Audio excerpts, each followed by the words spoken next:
affected. I don't know where the dark goes. Mandela affected. I don't know. I said we going Mandela affected. I don't know where the dark goes. And we all affected. I don't know. I said daydreamer dream. They said I'm just a daydreamer dreaming with my head always motherfucking in the ceiling. But it seems that the shoes got that hexens. Y'all ain't really fucking seeing y'all affected. But now you got 6 holes in your fucking face, man. What is you been sleeping? No one is mistaken me for logically frustrated. Cause now I know that there's always been 6 people seated in the JFK assassination. But of course all the vets know let's go where it went. Logically frosty, he shouldn't be like this. Honestly, he should be cold as shit. Why does he need a scarf and what's the point of it? Be careful what you wish for in the matrix glitch. Where I'm fucking from, it wasn't like this. But at least it's nice to know I'm not alone in shifts. When Mandela affected, I don't know where the dark goes. Mandela affected, I don't know. I said we going Mandela. I don't know where the dark goes. And we all infected. I don't know. I said daydream. These shifty bastards, your wrists are tethered as your pulses under your thumb no longer centered. Your shrinking factor, here and after. Not even talking that quick, it's just the time is moving faster. You're lost in the facts since reality's hack bitch. Like summoning demons with these dancing tactics. Like Sam psychiatric, blending semantics. Losing your stars and stripes as the demons demanded. Running in circles, but to whose advantage? It's a sense from the creators while on Satan's sandwich. No longer get scared from Ricky Ricardo's laughter. In fact, I slap a bitch just to hear someone in the chatter. Like someone in a bar quoting it like it matters. Cause this isn't my home, it's a splaining disaster. How the fuck could this be? Someone tell me, you can't say. When Mandela affected, I don't know where the dark goes. Mandela affected, I don't know. I said we going Mandela affected. I don't know where the dark goes. And we all infected. I don't know. I said daydream.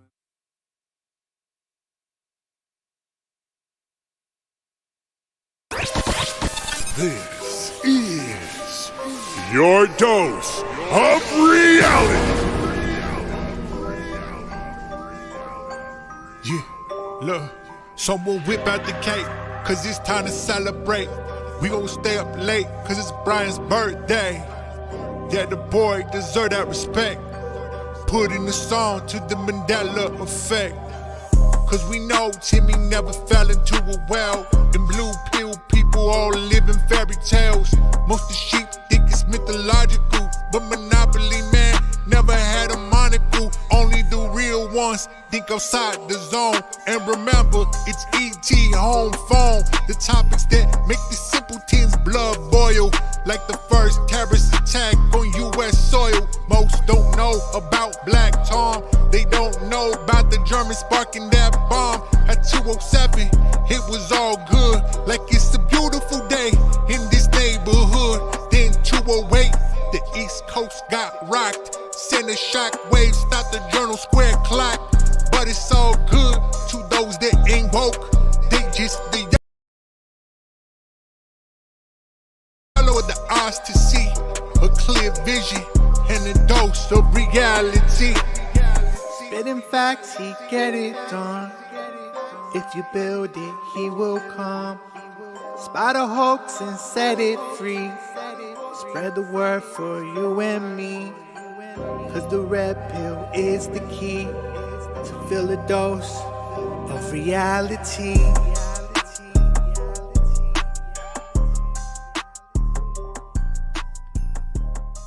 All right, everyone. Welcome back.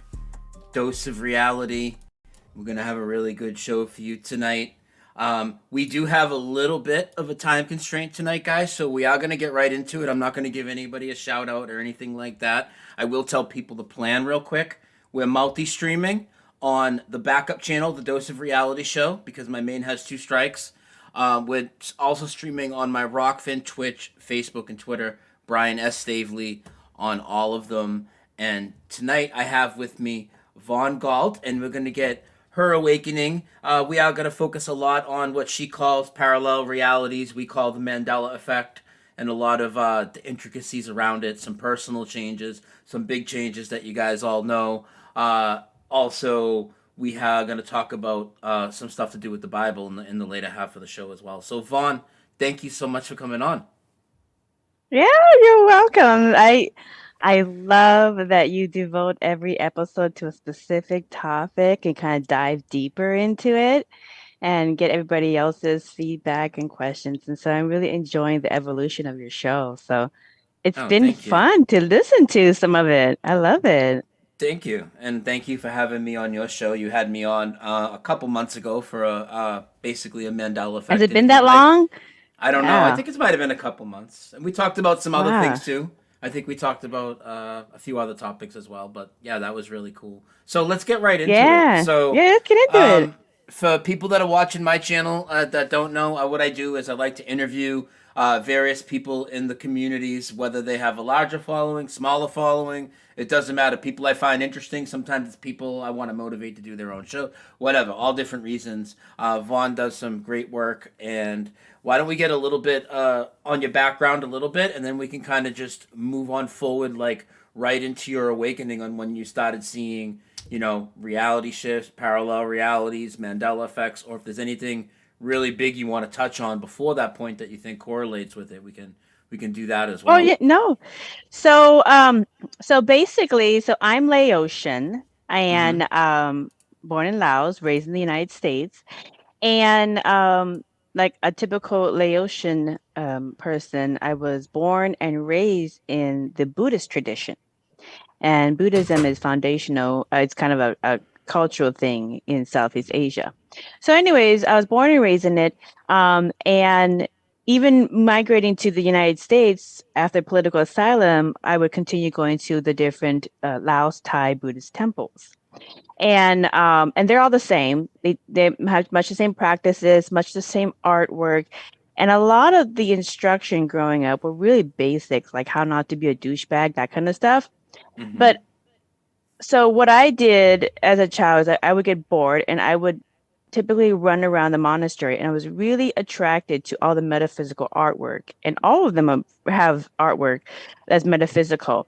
And you're talking supernatural metaphysics, parallel realities, multiplicity, multiple realities, consciousness creating a physical reality. All of this stuff is documented in pictures for thousands of years over and over again in all these temples. Doesn't matter if you're in Southeast Asia or you're in the United States, like I am. Mm-hmm. So I've been to both.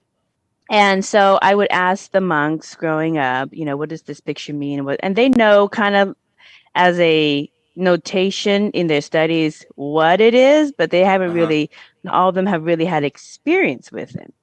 And so I've known about metaphysics and consciousness creating physical reality, about parallel realities, about the multiplicity of selves and the multiverse as a concept. And so growing up, carry on with my life, and I would see little things that are missing. Like I would miss a shirt, or I miss my favorite dress I was going to wear for picture day at school, and just little things missing. And so I kind of had the reputation in my family of losing things, and I didn't lose things; they would just go missing. And so, unless there's a gremlin or something taking my stuff, some of my favorite stuff would go missing. Mm-hmm. And that was just a normal thing. So I don't really invest too much in super expensive stuff because sometimes it might go missing. And then I would see some of my friends' backstories would change a little bit, whereas maybe they would have both parents living with them, and then I would come and visit them, and then they would have a single parent, and I would ask, where's your mom or dad? And they're like, well, they've always been divorced. And so those little nuances in reality was common growing up, but it was just my experience, because for everybody else, that wasn't that wasn't the nuances that they were dealing with every day. So I would just get used to it and just be like, okay, whatever. And so I never really had an awakening. It was always Always going this on. way.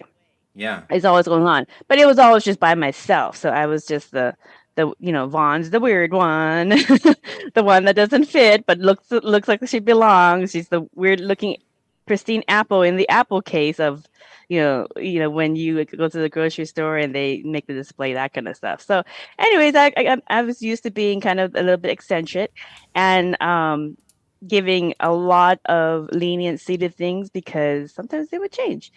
Well, um what ended up happening is I went to college at the University of Washington here in Washington State, USA, and they started to have social media start coming online, internet come online, Mm-hmm. which is wonderful for Mandela Effect, reality shifts, parallel reality community, because now we can start finding each other and sharing Mm-hmm. things. But Yeah. before, you're just by yourself, so you Yeah. just get used to it. Yeah, So that's what I was going to anyways, ask you next. I was going to ask when you first started to communicate with other people and see that there were a lot of other people going through this. So that's when you got to college, pretty much. Yeah, basically when I got to college. So that was in like 98. So that dates me. So I went to college, and even back then, it was still really, really novice, like really, really niche, and so there Mm-hmm. really wasn't very much going on. But so what was interesting is I love metaphysics, and for me, metaphysics is like my sci-fi movies, but in advanced Buddhism. So I started following my favorite lamas, my favorite Buddhist monks and teachers. I started following consciousness studies, all these different things.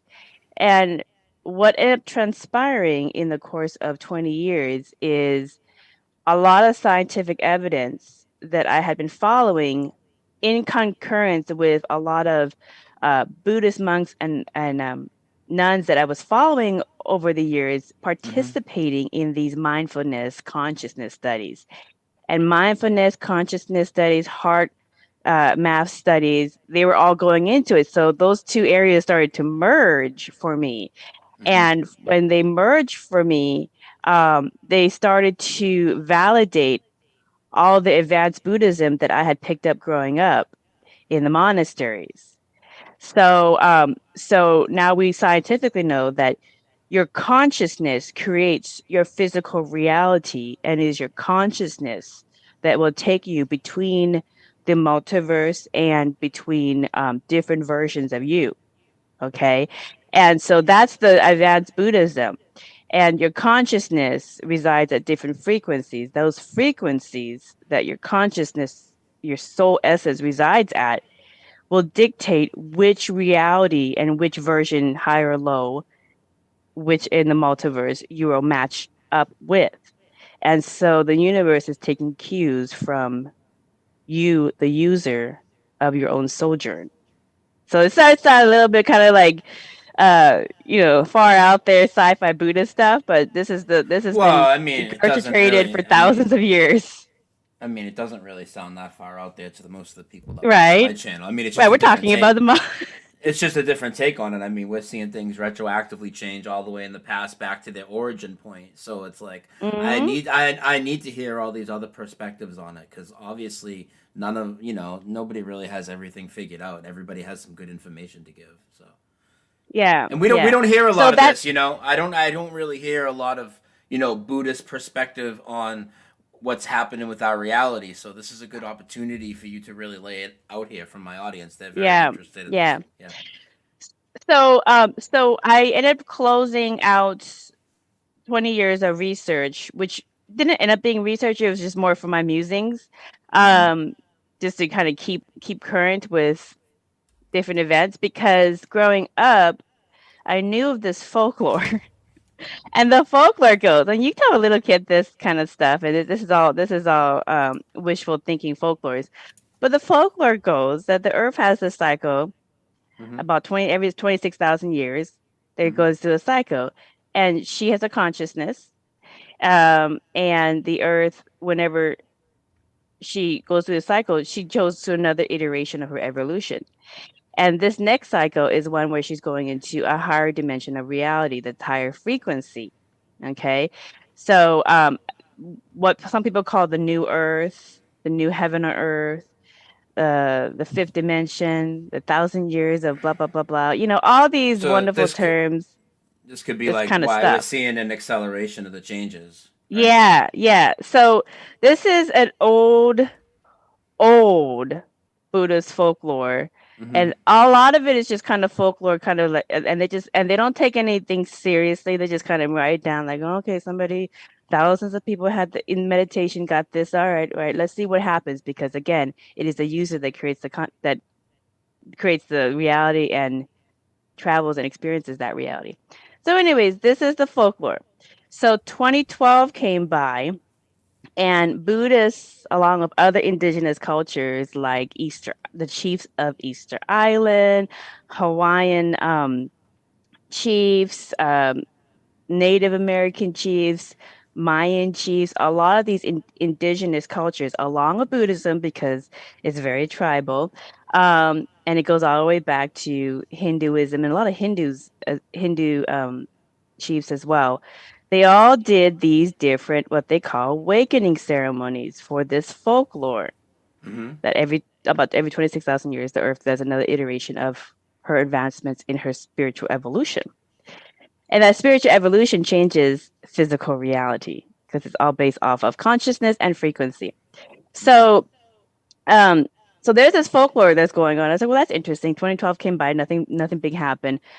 The awakening ceremonies was just acknowledgement of the end of a cycle and the next cycle of Earth's higher frequency, higher consciousness, and everything living on Earth has to increase their frequency and will increase their frequency as well because they are part of her body. And it's just kind of natural. It's a natural element of nature. So everybody's going for the ride. So, what do you think about the people that clearly aren't increasing their frequency, and we can see that? I mean, what's your take on that? So according to advanced Buddhism, if everyone is given an opportunity to raise their frequency, and let me explain this really, really simply. It's kind of like the fans on a airplane propeller. When it's going through at a lower frequency, let's say third dimensional frequency, you can see the fans going. But when it increases its speed and goes so much faster, it disappears. You don't see those propellers moving anymore. It's completely disappeared. It's gone to a different existence that is a higher frequency, or what you can call a different dimension. The only way that you know it exists is because of the canister around the propellers. Mm-hmm. That's kind of one way to see the difference between dimensions. The higher the frequency, the more invisible it is to the lower frequencies. Okay. Yeah. It's basic physics, energy. It's all proven in science about frequency and raising and lowering of frequency. So for people who are living on Earth, being part of her body, just like the little atoms are part of your body, and they are all responding as well.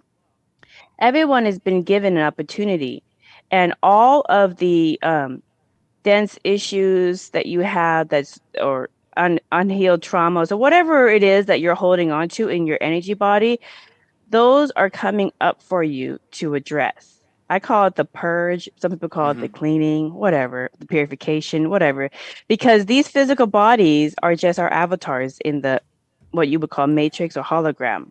Okay, because in essence, we don't fit any physical form. These are just the costumes that we wear in the sojourns that we travel and experience creation through. And we have in Buddhism, all people have been many things besides humans. They've been aliens, they've been in different dimensions, they've been in the higher dimensions, exist in the spirit world. There's so much in creation that people have and is that this is just one aspect of us. So this is the form that we are right now, but in essence, all we are energy, and that energy is what matches you to the different frequencies that you're going to experience, whether you're going to be a human or you're going to go to a denser frequency or you're going to go to a higher frequency and incarnate and experience a version of reality that's in a higher level, like maybe another planet, another existence that's at a higher frequency. So that, that's just basics there, just basics.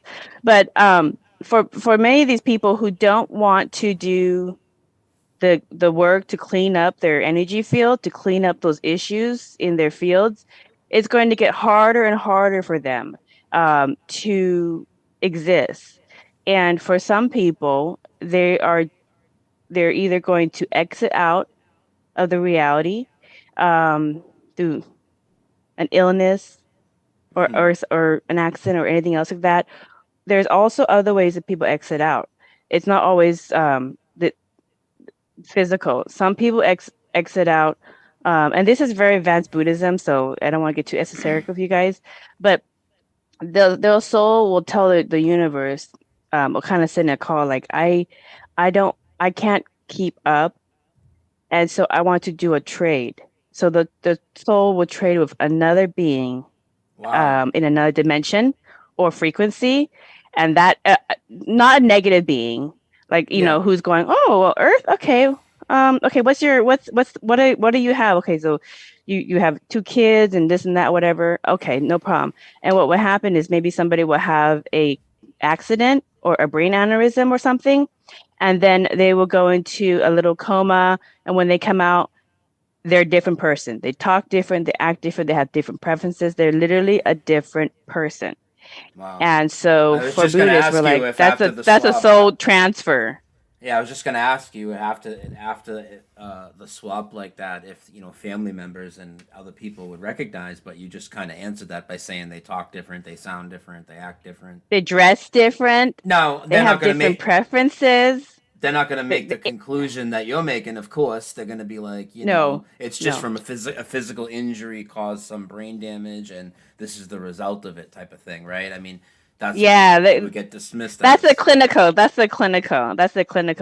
But we actually have science called semantics right now that you can pretty much send somebody's voice, and it will send a picture of what they look like.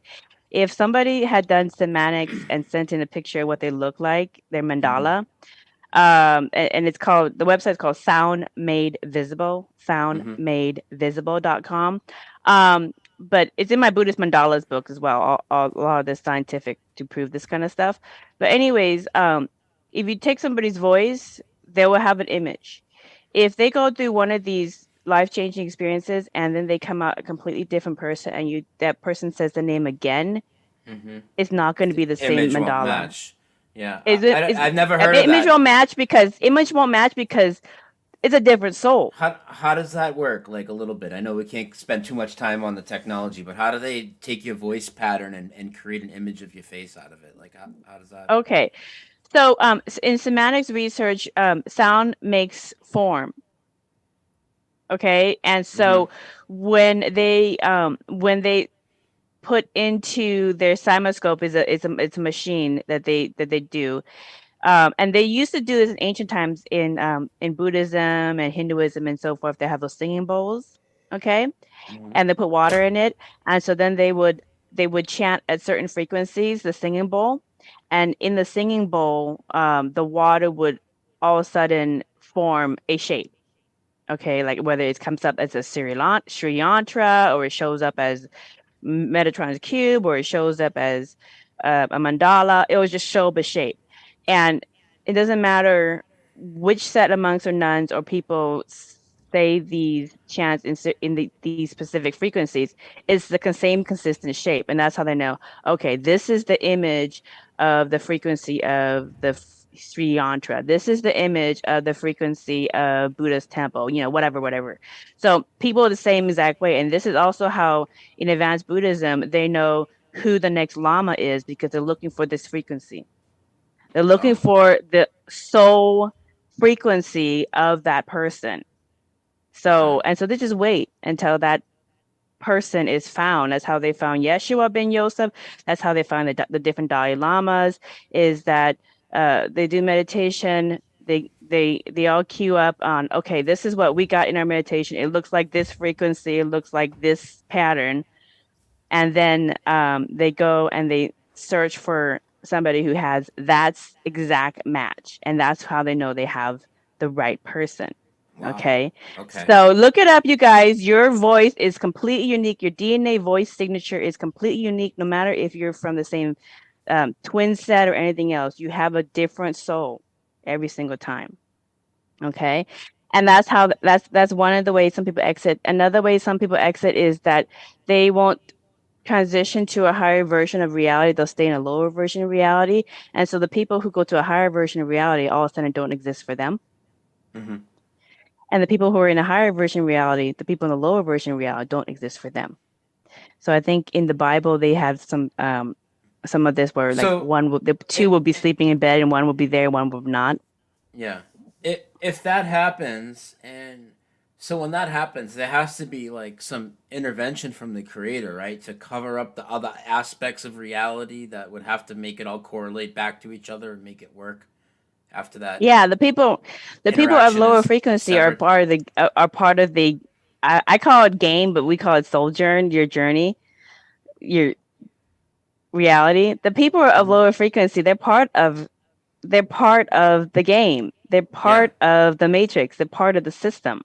Okay. yeah. So they're Oh, not I going know. to know. They're not going to wake up. They're not going to know. But the ones who and everybody has an opportunity to wake up. If they can do it in this lifetime, they can do it in other lifetimes. They're infinite anyway, so it's all personal journey. But the difference is that the planet is evolving, Mm-hmm. and it's you have no you can't make her unevolve. You can't make the biggest soul on Earth, which is Earth itself, Yeah, unevolved. She's yeah. already changing her frequency. So time's faster. A lot of things are coming up. I mean, it's just like it's one of the biggest things to happen to this universe in actually any universes is when a whole planet decides like because you have those stories back into like some of the Mayan uh tribes all of a sudden disappear. Where are they? Various Alaskan tribes disappear. Where are they? All of a sudden they don't exist out of existence. You have those kind of folklores and stuff.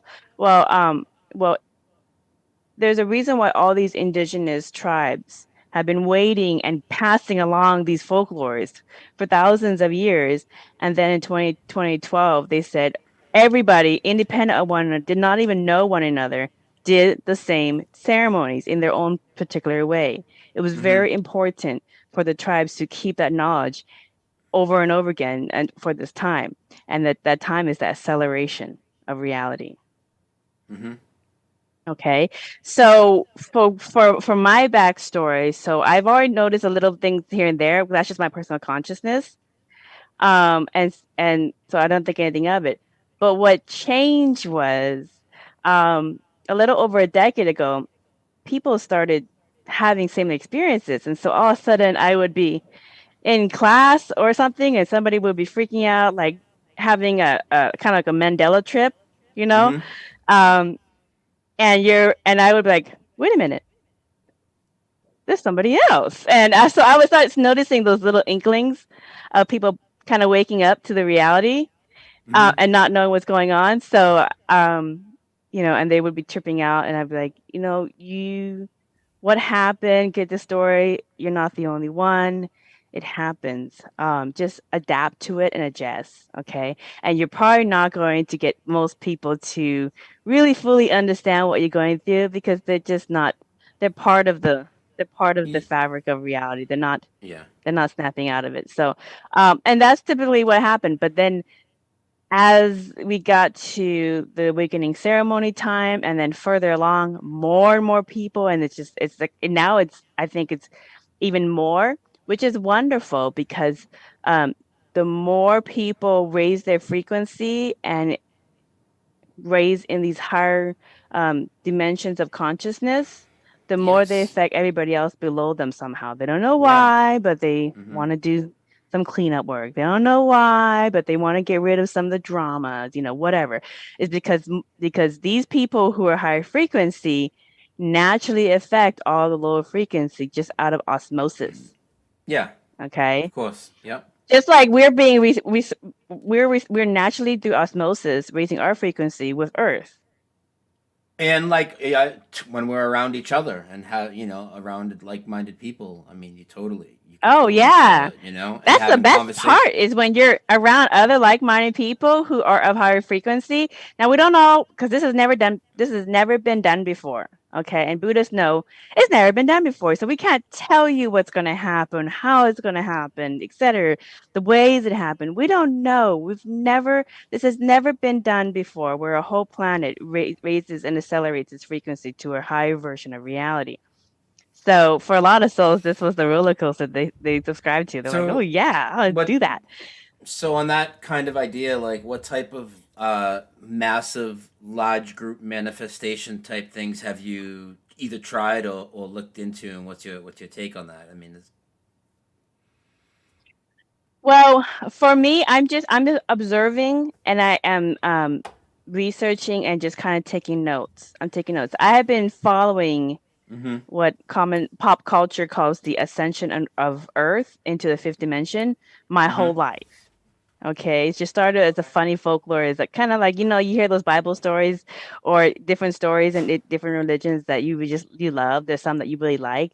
I like the ones about the changeover of Earth into a higher dimension, and then kind of the society that gets created from these higher energies. So, anyways, those are my favorite childhood stories from the monasteries that I kept. Most people didn't care about them. They thought they were just funny stories. Nobody cared about them. A lot of metaphysics about how consciousness creates reality, etc. Most of the well, it's practitioners didn't really care about them either because it just seemed well, fantastical because they were just too busy trying to figure out how to, do some basic stuff like not kill their spouse or something. well, it turns out to be really valuable with what we're dealing with now. I mean, it's some of the most important stuff you probably could have learned because look where we Yeah. are now. And Where no, so that's the quick backstory. So I've had fun watching, and people can go to the episode where you and I talk about your personal Mandela effects and kind of the Mandela effects on my Merkaba Chakras podcast that you were on, mhm. because we cover a lot of this. So I don't want to repeat, but we go over our personal experiences for when we notice the changeover in logos and GIF to Jiffy and Chuck E. Cheese to Chuck E. Cheese's back to Chuck E. Cheese, all these flip flops and stuff. So the commercial changes in Mandela Effect, I followed a lot of that too, and that I thought that was funny. And it still happens where I catch things and I ask people, like I'll be in a meeting with a coworker and we would come across HIPAA, for example, and Yeah. I would quiz people like, hey, what's the how do you spell it? And she would go HIPPA, and I would be like, no, there's no two P's. Where'd you get the other P? She's like, well, it's for privacy. Oh, really? Let's go look at the website. And she won't see it. And she won't see it. She's like, where's the privacy? I was like, you tell me, where did you get that? Yeah. You've been adding a word your whole life that never existed. Where'd you get that? And then they would just get stumped, and then the gloss over look, like the gloss over Twilight look that they have. I sometimes I do this just for my own personal amusement, but then I just kind of let it go because I'm like, that's enough poking the bear for you. But Yeah. I enjoyed those. I've done those, but Yeah. the most profound ones are the personal ones. Those are the most profound ones. So Yeah. I can tell you some of the most profound ones as an adult that I have experienced. I'm not sure if other people have experienced their own personal ones because I get clients.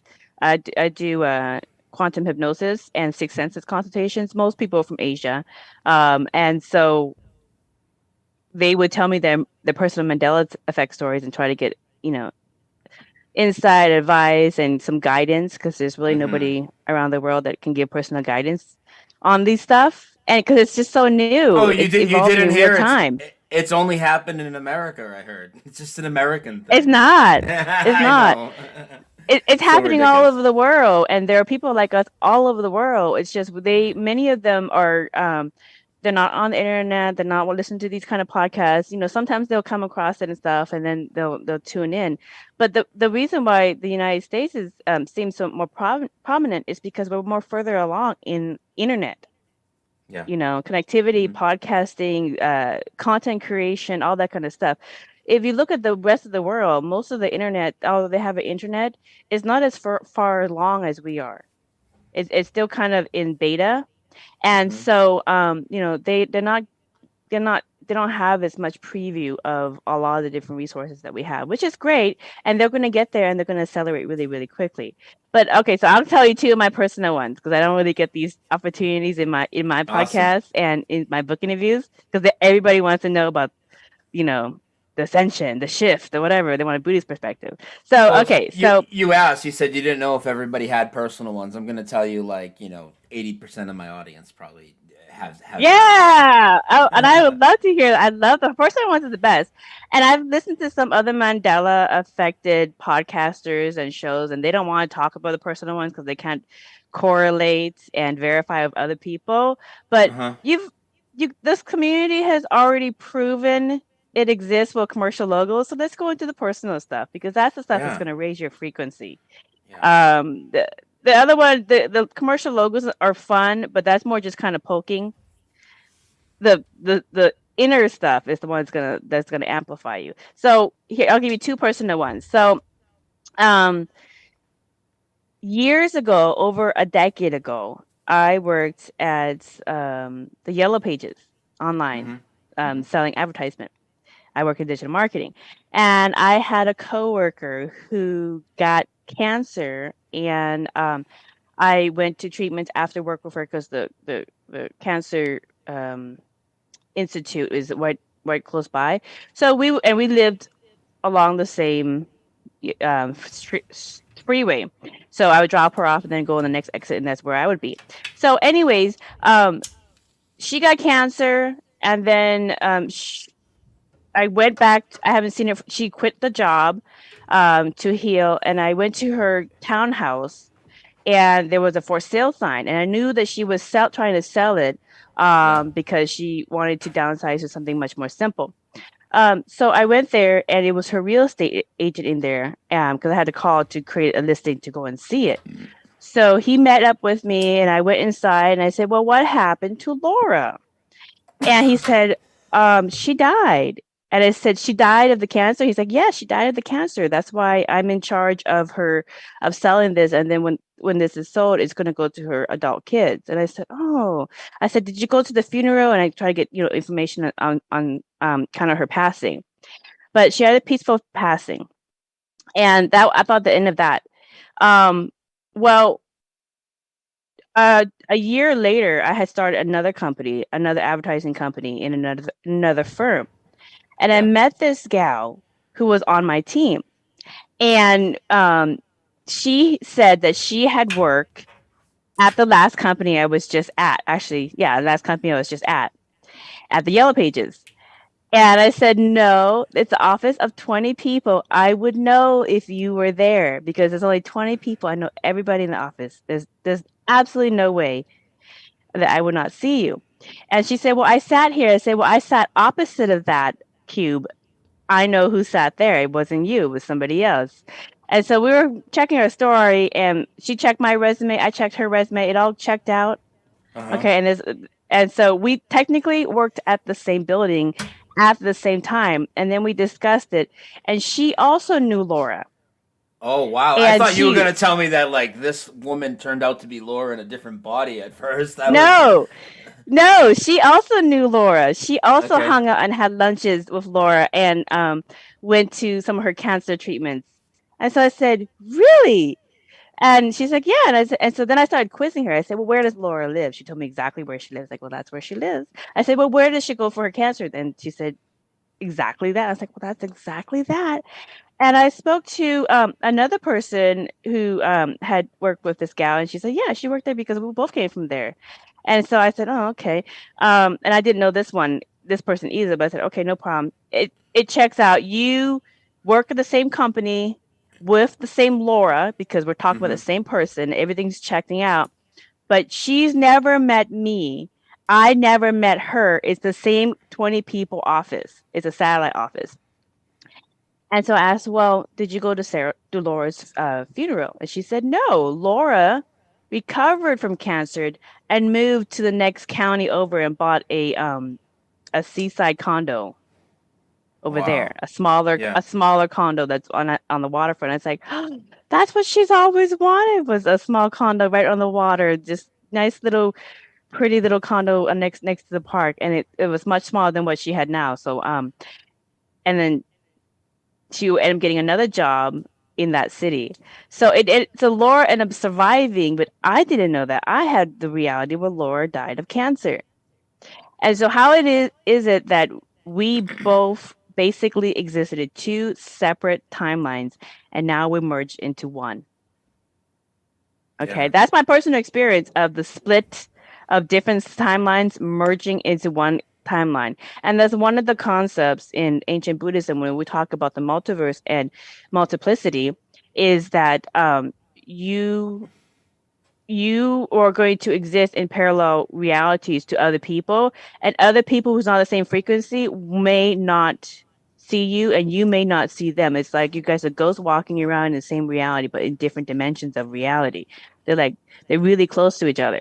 So here we are, two women basically existing in the same space, never really existing in the same space, knowing the same person but different versions of the same person that have completely different outcomes. The Laura that died and sold her townhouse, and the Laura that survived and bought another condo.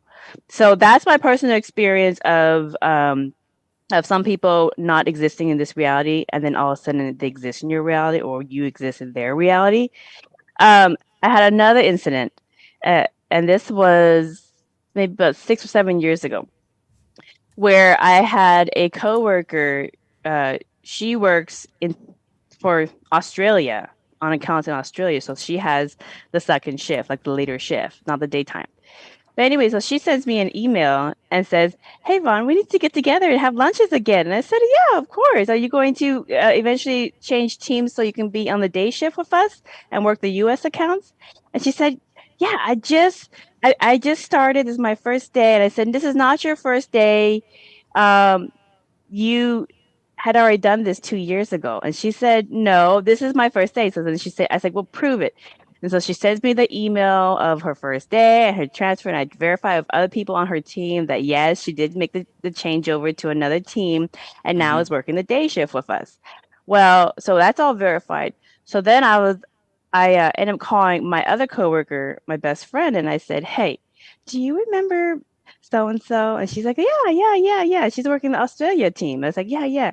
Well, so far she says that she just transferred to this shift and changed accounts to the US based accounts." And my best friend was like, "Oh no, she did that a while ago. Remember, she hit us up like 2 years ago." I was like, "Yeah, I know." So I'm kind of baffled how she thinks that this is the first time that she's doing this, but you and I both recall her hitting us up the same exact way for lunches to go hang out 2 years ago. And I said, "Can you pull up your Facebook?" Because they are friends on Facebook. "And can you pull up your chat record with her?" And I'll pull up my Outlook because I save all my Outlook emails because we work together on different accounts. And I pulled up my Outlook and we shared a screen. And she showed me chats of conversations with her and this gal from 2 years ago of her changing schedule to the daytime, changing teams from 2 years ago, asking, "Hey, you guys are going to be in the office in your same time zone. Let's have lunches together." And then I shared my screen and I showed her the old Outlook emails that are archived from 2 years ago of her and I have the same exact conversation where I'm like, "Oh, we should hang out. Yeah, welcome back to the day shift," and all that. This was 2 years ago. But let me guess, all the inner office stuff changed though to the new reality, right? There's no record of it at the work, but all your personal written emails and chats showed evidence of it, right? Yeah. So it was really weird. And so then we pulled her in and said, let's get it straight. And we pulled her in and we showed her the chats from 2 years ago. Oh, wow. And we said, "So, is this your first week, or was it like 2 years ago your first week? Because we still want to hang out with you and have lunch, but we just wanted to get clarification." And it blew her mind. She's like, "I don't know what's going on, what kind of Twilight episode I'm in, or anything else like that. But this is literally my first week on this shift. I just literally changed teams, so I don't know how this can be from 2 years ago." So that's another one. Wow. So I'm not sure if that is my personal experience, our personal experience of either we're traveling forward in time through our conscious and just kind of skipping through different points in time for these experiences, and then other people are catching up to us. I don't know if it's an example of that. That's one of the options with consciousness and just kind of being multidimensional, is like you can jump forward or backwards in time, but then reality has to catch up to you.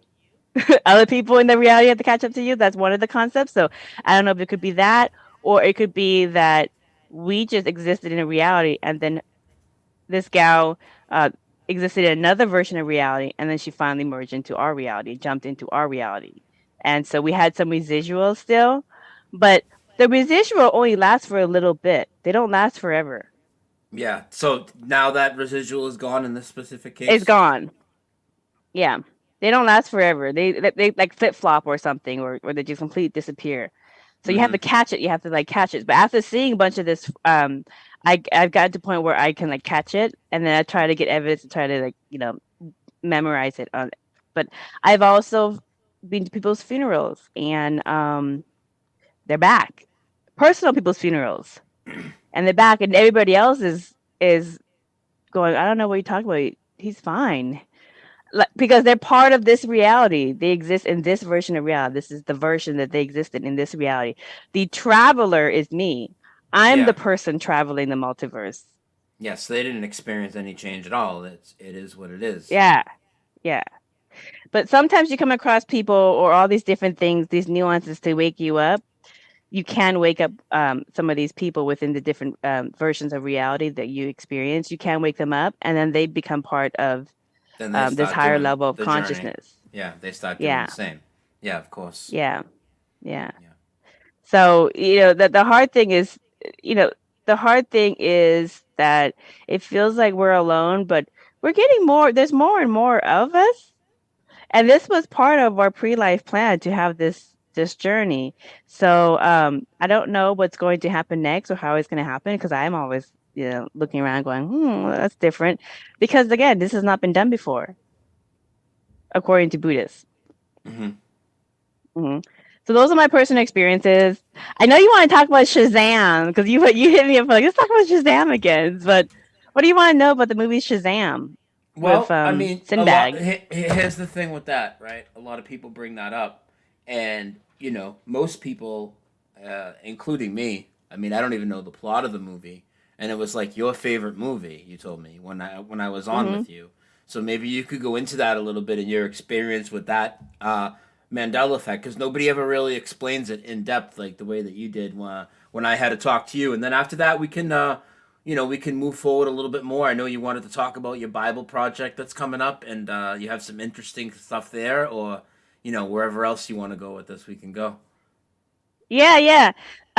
So the Shazam. I grew up. I watched Shazam with Sinbad. He was really, really funny, and this Mandela Effect, parallel reality shifts, whatever you want to call it, came up when I was dating my husband, and this was about 15 years ago, and we were just talking about movies that we wanted to see, and we wanted to see a genie movie, so because we had just.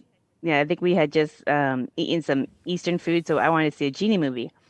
And so we talked about it, and we both remember Shazam. And he said, let's watch Shazam. I was like, I love that movie. Let's watch Shazam.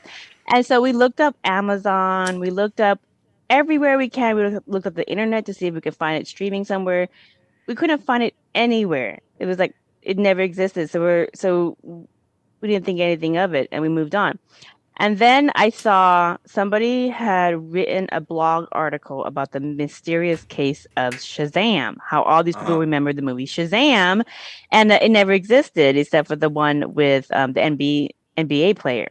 Yeah, Kazam. And yeah, Kazam or whatever. Which I didn't watch that one because I was like, why would they make another one? Because the first one was already really good, and the other one doesn't look as funny.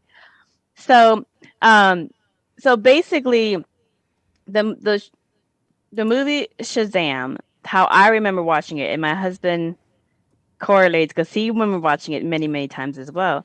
It's basically, and I know Sinbad tried to do a spoof to try to, spoof the Mandela Effect, people who remember Shazam, and he was all wrong in that video spoof because it was not a brother and a sister. It was just one preteen boy. He was kind of a Sean Astin or Austin look alike, and a little white kid with kind of like light brown, ash blonde hair.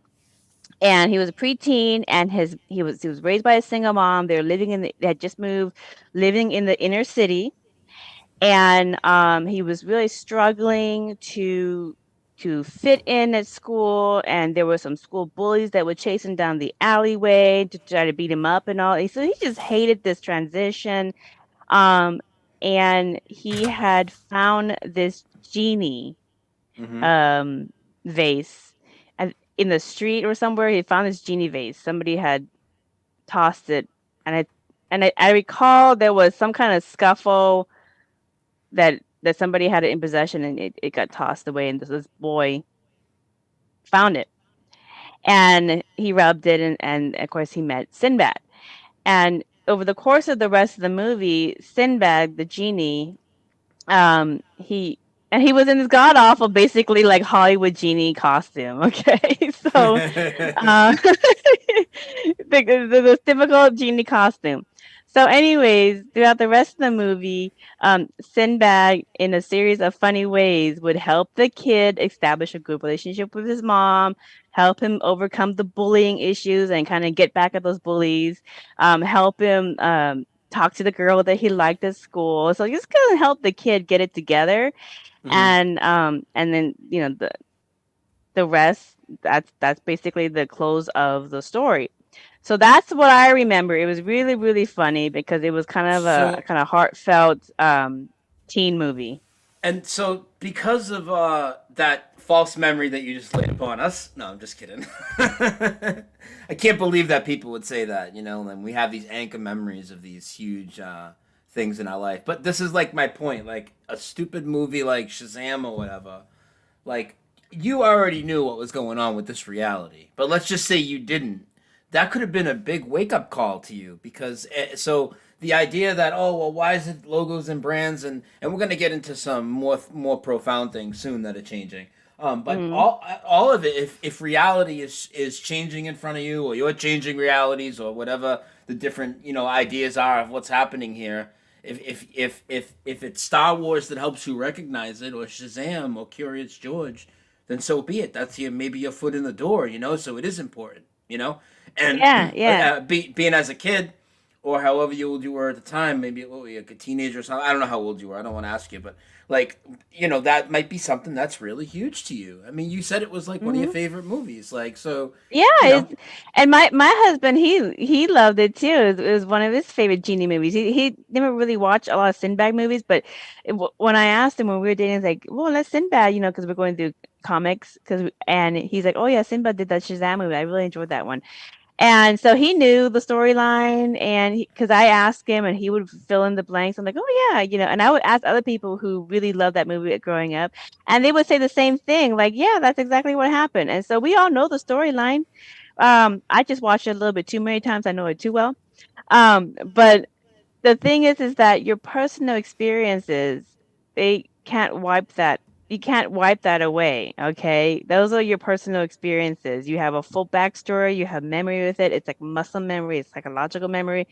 And so it starts to feel like you're in an episode of Dark City. You know that movie Dark City, where the aliens come in and they change people around. They change memories, they wipe memories, and all of a sudden you wake up and this is your new spouse, and you're like, I don't know who you are.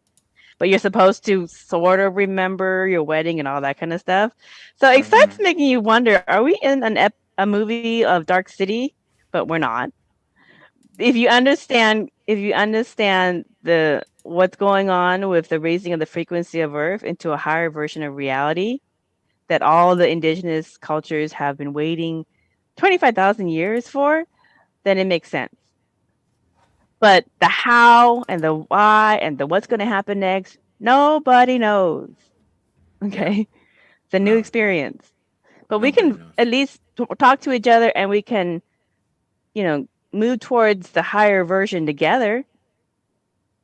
that's what we can at least try to do. Yeah, absolutely. Do you mind Yeah, if we take like 3 minutes so I can use the restroom and we'll come back? yeah, let's do it. All right, I'm just gonna play a quick song and fill my coffee and use the bathroom, and we'll be right back. Okay. Okay.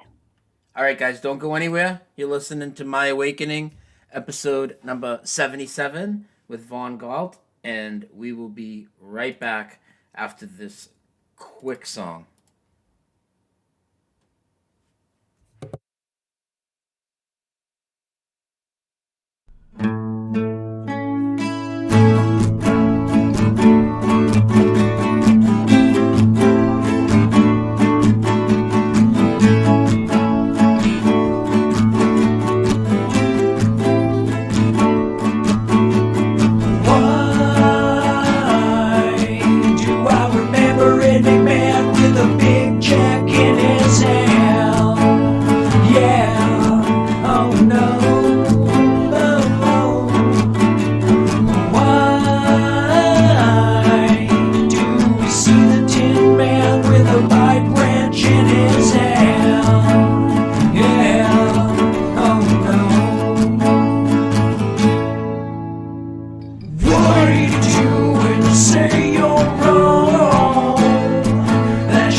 Welcome back.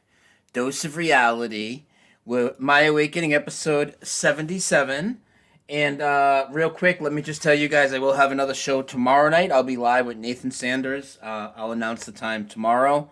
And on Saturday, me and Karen are going to see One Big Love, and I will post a video if anybody wants to meet us up there in Monroe, North Carolina. We're going to go watch Big Love live at a performance Saturday night. So there's that. But I do want to ask you a few questions before we get into your upcoming project and stuff. I think it's a pretty important question. Oh, yeah. And just for people really quick, if they wanted to read about the Buddhist take on the ascension of Earth and raising of consciousness into the multidimensional universe.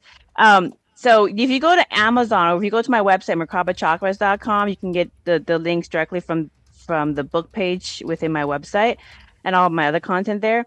But it's also on Amazon. You buy direct from Amazon. So this is the first book. This is Buddhist Mandalas. Buddhist Mandalas explore parallel realities with sacred geometry. All the science about your Merkaba, your mandala, your energy field that creates consciousness is right there.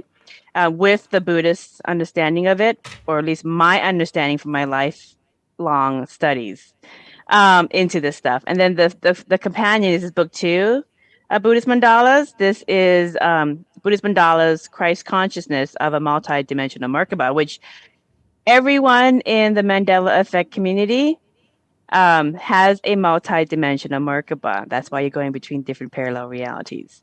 The question is, which one are you going into, and are you enjoying the journey? Well, Okay. yeah. So where can they get that? Because I put your YouTube, your Rokfin, and your email in the notes. I didn't know you had the an Amazon link, so I'll put that in after the show. How do you Yeah, find if it? you just go to my website, Merkaba Chakras, Merkaba, and then chakras, like your 7 chakras, merkabachakras.com. You can go in there and go to the book page, and it will have the link straight there. But just go into Amazon, just type in Von Galt, and you click on it. It'll take you straight to my author's page, to my books, or type in Buddhist mandalas. You'll see it. The other one is this one is a separate one. This one is a Buddhist Guide to Manifest Parallel Realities. Using the Four Noble Truths and Eightfold Path in the Age of Consciousness. So this one is really basic, just introducing you to the Four Noble Truths in a metaphysical way, and helping you to use that tool to kind of break down and understand some of the dense issues that might be holding down your energy field. Because, like I said, you are energy, and it's your frequency that puts you into different realities and different dimensions. And so if you wanted to get into a higher version of reality and a higher version of dimension and keep up with Earth and have a more pleasant ride up to the with the acceleration, you want to kind of make sure that you're moving around with a clean energy body. Like your chakras are clean, your aura field's clean. There's no dense mommy daddy issues that's holding you back, a couple of degrees. So because it's going to come up in a creative way for you to work on it anyways. So might as well deal with it early. Yeah. And then learn from it and don't repeat it. So that you don't go into that like constant like up, down of your energy field. So I was gonna ask you, and it's pretty obvious, but I don't want to answer for you. This is your interview, but with the glowing smile on your face all the time, you consider, I'm gonna guess, this experience, parallel realities, Mandela effect, the cycle that the Earth is going through, whatever this is that we're experiencing, right? I mean, I would think that you would definitely consider it a positive experience, right? And if not, correct me. But if you do consider it a positive experience, what would you say to people that would consider it negative? Well, it's just like the one when I interviewed you on my podcast, I titled that episode for a reason. How to travel the multiverse without losing it over psyops. There's a reason for that title, okay? Since we are multidimensional consciousness, and many of us are learning how to travel the multiverse parallel realities and dimensions, because each reality has a different frequency, high, low, those are dimensions, energy frequency. So it's really all one reality, one big encompassing reality, because it's really your own personal journey through that reality. But if you want to compartmentalize it, there's different houses in the mansion. Okay, there's different versions of reality to experience within the one greater reality.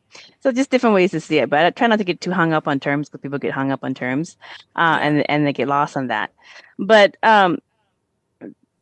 when you come to Earth, and Buddhists know this, and there's a lot of very controversial things that people don't want to accept or realize or fully grasp in advanced Buddhism, and there's a big aspect to understanding pre-life planning and reincarnation.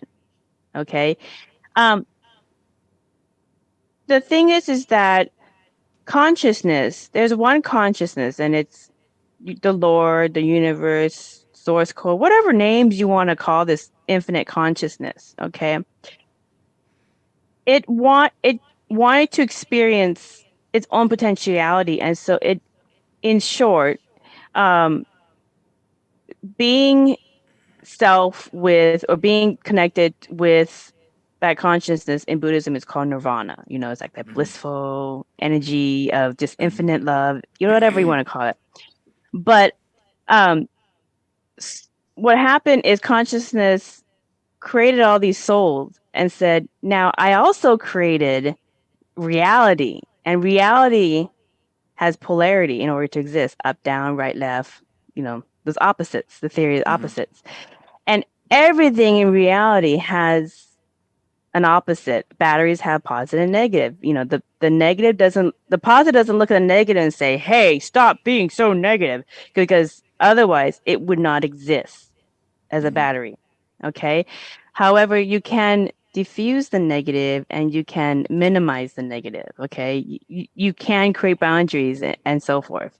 But basically, there's all these souls that are born and continue to be born, expanded all the time, because the universe is constantly expanding. They believe in this in science. The universe is constantly expanding, and all these souls constantly expand too. So your soul will split off into its next evolution and become multiple souls, and those souls will grow and split off and become multiple souls, and they all eventually go back to source at any time that they want to. But if they want to experience creation, they're going to reincarnate. And then there's this whole pre-life planning in the spirit world, in the non-physical world, about how you're going to reincarnate, what planet you're going to go to, what dimension, what's the challenges, what's the excursions. It's like planning a vacation. Okay. Some people plan really horrible vacations. Because you said some would reincarnate as people, some would reincarnate as something else. What makes that determination is what I was going to ask you. It's that person's soul. Okay. Now, the thing that's different with Earth is that, and in Buddhism, we have this concept called toku. They're very, very advanced souls that have done a lot of different excursions in the universe. They've also come from Source. They've also been with Source, and maybe they, shot out and decided to come to experience different experiences. What was attractive about Earth in the 21st century was and is the ascension of Earth herself. When a whole planet raises her frequency into a whole different dimension of existence and leaves behind a lower version to carry on its destructive ways, because that's part of its life lesson and all the people there. So, and right now we're going through the slow, it might take a whole lifetime to do this. Nobody knows. Okay. But it's not like it's going to be an instant thing. But basically, right now there's a transition. So you have people in different realities kind of merging with each other, but eventually it will completely separate and polarize. All right. But it's so gradual. And most people don't recognize it, and except for those people who are multidimensional, and they're working on their consciousness, they're working on intentions, they're working on, how they create reality, et cetera, all these boring self-help stuff that people have been doing, and meditation, all this other kind of stuff. That's how you direct your energy field to the next experience you want to experience the most of. So, anyways, but what is attractive about Earth, in short, is that a lot of souls wanted the golden ticket. They wanted to come here. And Earth is a really hard experience because you have amnesia.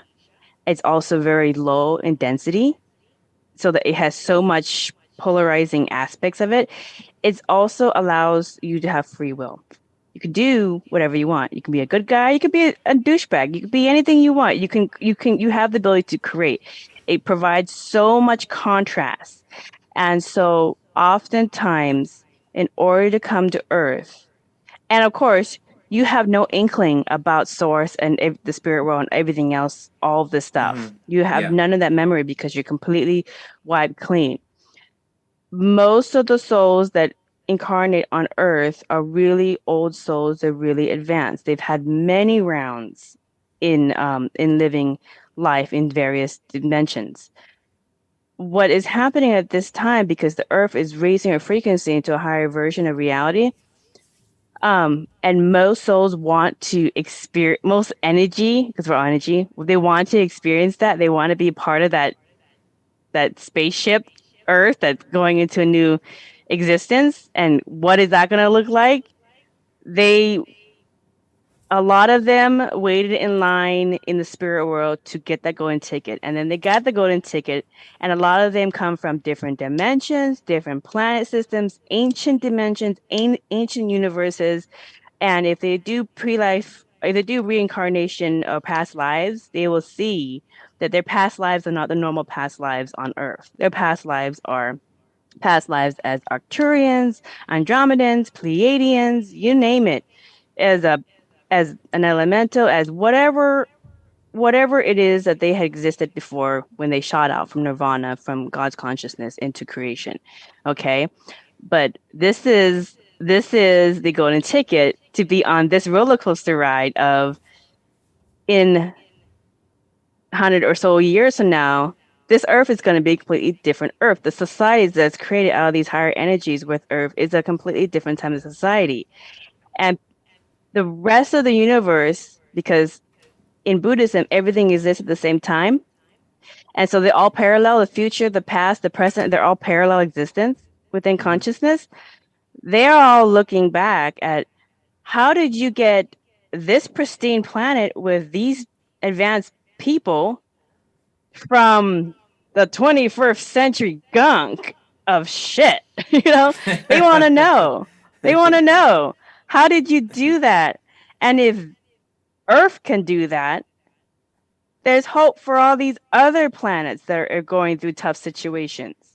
Okay? The other thing is, for the souls that are multidimensional and waking up to the multidimensionality and are learning about consciousness and working with the conscious and manifesting that, they are getting a master class, because they are learning that they have dominion over reality. And that's exactly what Source or God gave us humans, is dominion over reality. But how do you do it? That's always been the question of most religions. And how do you do it at a time when Earth is raising her frequency? And that is a toss-up. And that's why we're all like, well, how did you do it? How did you do this? What did you find? So we're just sharing information. And because it's happening in real time, and it's always kind of messy when it's happening in real time, but that's where the excitement is. And so this is really the golden ticket that people don't know that they have. What about but once you realize it, it's quite interesting.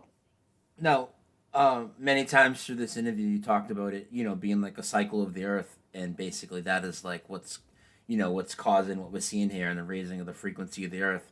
Now, there's a lot of different theories out there that people put into, what on this channel usually we call Mandela Effect, and you call parallel. You're going to talk about CERN? I'm going to ask you if you think there's outside influences, if you think any of that's legit, D-Wave computers, quantum computers, CERN, somebody messing with time travel. Do you think any of that is influencing at all, or is it just the Earth doing it and this is what's going to happen and all of that is malarkey? What's your take? Well, see, I don't really have complete answers for that because this has not been done before. Mm-hmm. But I know that CERN, if you look at CERN, they have, the statue of a Hindu deity. They're very into metaphysics. They understand these. They know about this stuff. Okay. Mm-hmm. And there's another CERN in Chicago. Okay, they said that's the original one, and then they developed the big one over in Europe. But anyways, because there's always two of everything. But the thing is that how do we know that CERN didn't time their stuff around this time to take advantage of the energy? Yeah, that would make sense. Okay. Yeah. How nobody knows. You don't have the answer for that, because here's the fact. CERN didn't exist 25,000 years ago at the last turning of the cycle. Well, and CERN didn't even exist. CERN didn't even exist at times when people have called my shows and experienced some of the changes decades and decades and decades before CERN was there. Exactly. Exactly. So when it comes to science, sometimes, and a lot of people who are like microbiologists and other people, and I know everybody has their different backgrounds, but sometimes you start projects at the perfect time. Okay, to take advantage of the environment, to take advantage of the resources. And when you're talking about trying to study molecules, space and time and all that kind of stuff, you take advantage during the time of the ascension of Earth. Mm-hmm. Okay, so it's just taking advantage of energy. They know what's going on. Now, their intentions, that's up for debate. Okay, who is pulling the strings? That's up for debate as well. But the thing is that in Buddhism, the most powerful people in the world are the multidimensional consciousness creators, the people who are Mandela affected. Okay, because they are awake within the game, and their energy is infectious. Their energy is, especially if they work on raising their frequency and cleaning up their energy field, and just continue to just focus on creating the best version of themselves and and experiencing the highest version of reality. They just continue to amplify their energy. And like Yeshua, he was high energy. Vishnu, they were high energy. Like, so wherever they went, they would naturally affect everybody else around them with their energy healing and with their good moods and their blessings and so forth. It wasn't them that were doing it. It was because they had such high frequency. They were tapped more into the consciousness of Source. It was the energy from Source itself that was beaming through them, because Source is in all of us. It's just how much more tapped are we to it. And the more tapped we are to it, the higher the field, the higher the energy. And as a result, everything that exists around that person cannot help but be influenced positively, because they feel that eternal, infinite bliss and love. So and they've proven this in science, it only takes 1%. They did this in meditation studies. If 1% of meditators are focusing in an inner city on peace and love, during that time frame that they're focusing on that, there was a huge drop in crime. Huge drop. So, and they've done multiple thousands and thousands of meditation studies on this, that if people focus on the higher stuff and don't focus so much on all the psyops that's going on to keep the frequency down, they affect the greater outer reality. For some reason, people just don't feel like hurting each other. They just feel like being a little bit more in unison. Okay. So it's even where you focus your time and energy. For people that know that stuff's lies and they want to keep focusing on it. That's why I've decided for myself, my personal journey, and I know everybody's on their own journey, and I do value absolutely value people showing stuff, this negative energy stuff, to get them out of their rut, and get them away from it. And that's what I've done for years. But now I'm at the point where, and if the thing of the last 2 years, which looks like it's going to roll back forward a little, and I need to get out there and talk to, I'm absolutely going to cover it. But for the most part, I want to just focus on the positive and just make the positive changes in my life. And that's one of the reasons I love this topic. It's absolutely fun for me to research. It's fascinating. And although there's a lot of people that want to talk about a lot of scary things, I haven't seen anything really bad come of it. I know a lot of people take great offense to some of the Bible changes, and we're going to get there soon. But for me, it's been a very positive, enlightening experience. And especially if you're somebody that's trying to figure out this journey and what this place is, what's more fascinating than seeing literal changes in reality, whether you want to call it supernatural changes, retroactive reality shifts, whatever words you guys want to use. The fact that we're observing that and we're proving that, we know, and somebody can come out here, and even if you want to say 90% of my Mandela Effect videos are BS, well, what about the 10% that are real? There's something happening here to this reality. Absolutely, it's not the solid, physical, linear timed reality that we were told it was. So for me, this is the most fascinating and the most profound thing that we've ever seen happen. So I love it. I love this topic. Yeah. Well, see, now you know that you got the golden ticket. Yeah, absolutely. Yeah. I'm like Charlie. You got the golden ticket. Yeah. Yeah. Yeah. He got the ticket to the Oompa Loompa factory. So. Yeah. Yeah. But not saying that there's okay, so I watch the news and I go through the headlines. Just for, okay, where is everybody else at in their consciousness? Where are they at? Where are they at? Okay, more. Vaughn, I can't even more 10 minutes, and my head want to explode. I know. It's can you depressing. feel the energy? I can feel the energy walking by those TVs, man. I'm telling you. Oh my goodness, yeah, I know. Try not to take it so much in, because it will cause you suffering. So, anyways, but yeah, I watched a little bit. I usually don't ever get involved, but I did get involved with the COVID-19 pandemic mandates and passports. That's when I said it's too much. And so I put my foot down, and also the censorship of people who are getting adverse reactions to the inoculations and being censored all over the place. And so I didn't think that was fair. I didn't think it was right. So I did step in and try to help by creating a limited time only podcast called COVID Vaccine Adverse Reactions, CVAR. And I did wonderful interviews with people in real time who were suffering, what they were suffering with, what the symptoms, what were they doing to try to get help, what was the medical community giving them or not giving them. And so for people suffering in real time and nobody has answers, and they can't find each other because of censorship, that really helped them a lot. And so that did its purpose. And then for the mandates and the passports, I did what I could in terms of marketing to kind of help push those doctors and those different grassroots organizations like the Truckers Convoy and others, like the March in DC and others all over the country who were finding each other through Telegram and through non-standard routes like Facebook and Google. They were going through they were finding anywhere and everywhere they can communicate, and they were eventually finding each other as quickly as they possibly can, and then formulating and working together to kind of push back and not comply, because that wasn't a reality that they want to bring in. Okay. And regardless of anybody's opinion, I mean, because I have family who got the inoculation and who still believe very much the psyops, because I know they're part of this game. They're part of this reality. Oh, my dad, my dad's playing the game all the way. He's all the way, So he's the captain of the football team for the NPCs. Oh, I know. So sometimes I like to play with them a little bit. I like to kind of mess with their mind a little bit, but I don't want to blow their fuse. Okay,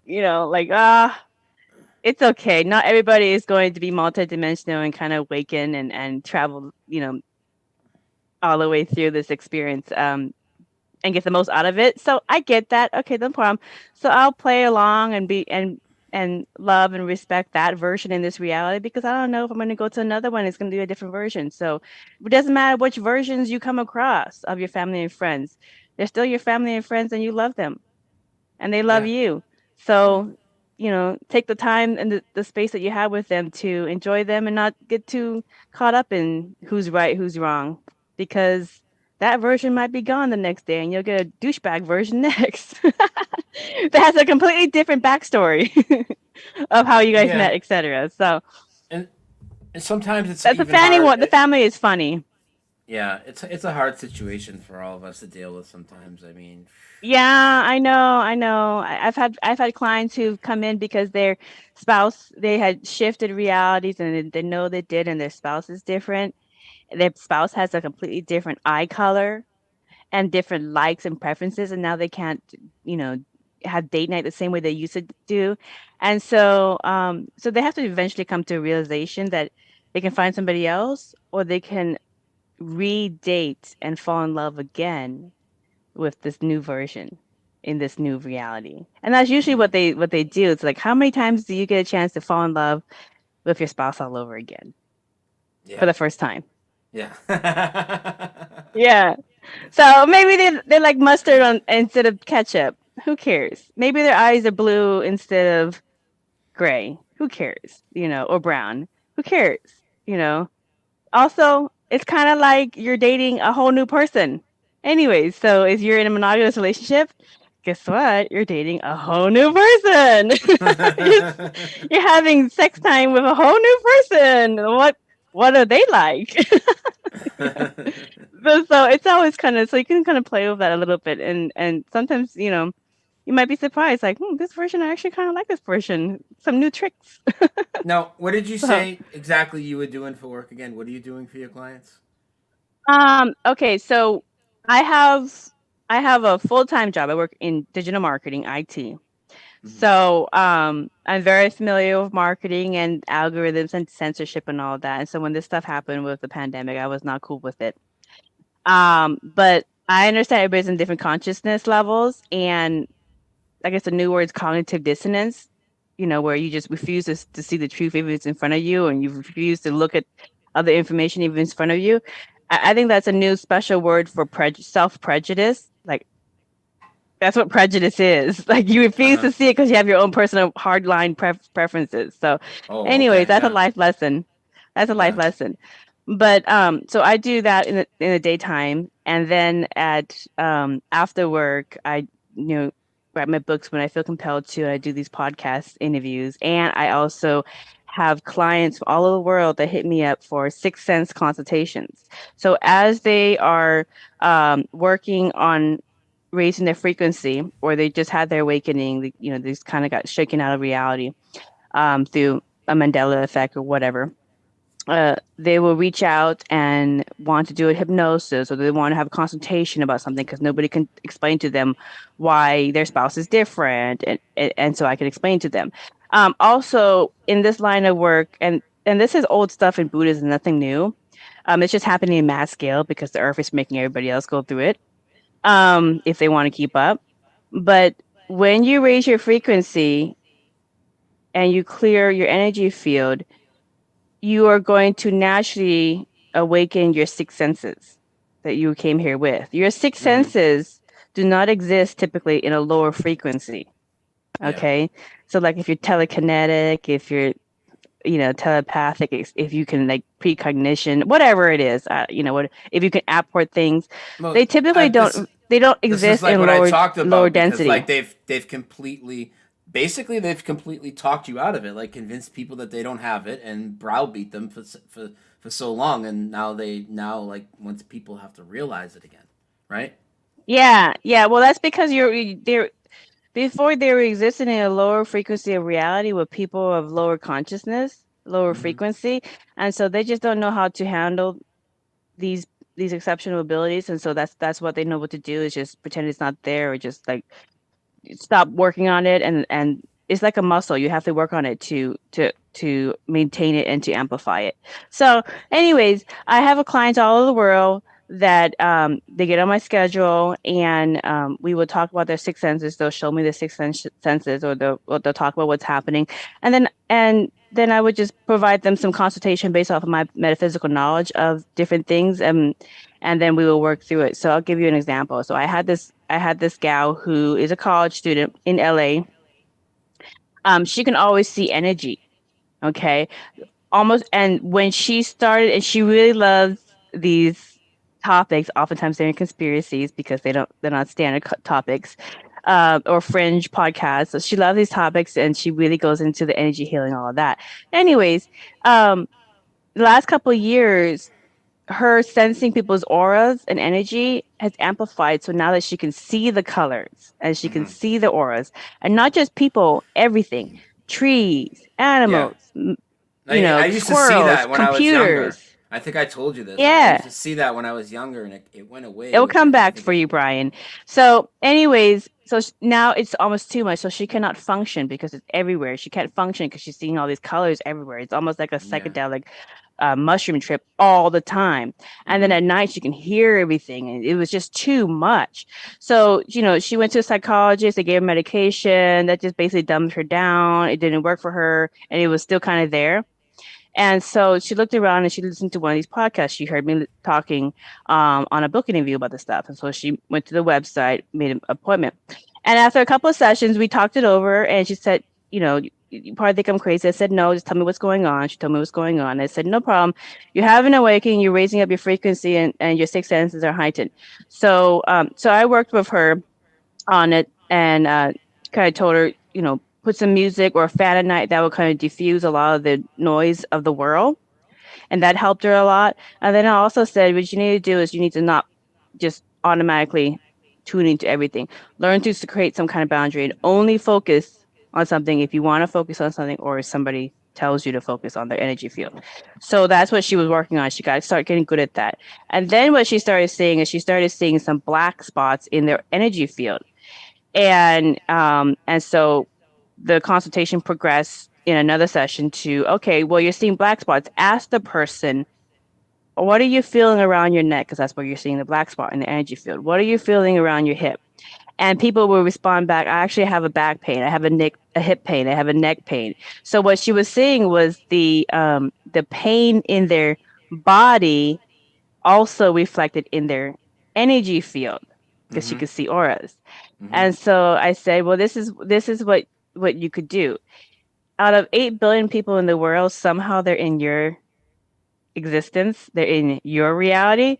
So that's an invitation. Yeah. Okay. And if they're meant to keep that pain, it'll come back for them. But because out of 8 billion people in the world, they're in your reality at this time, it was invitation.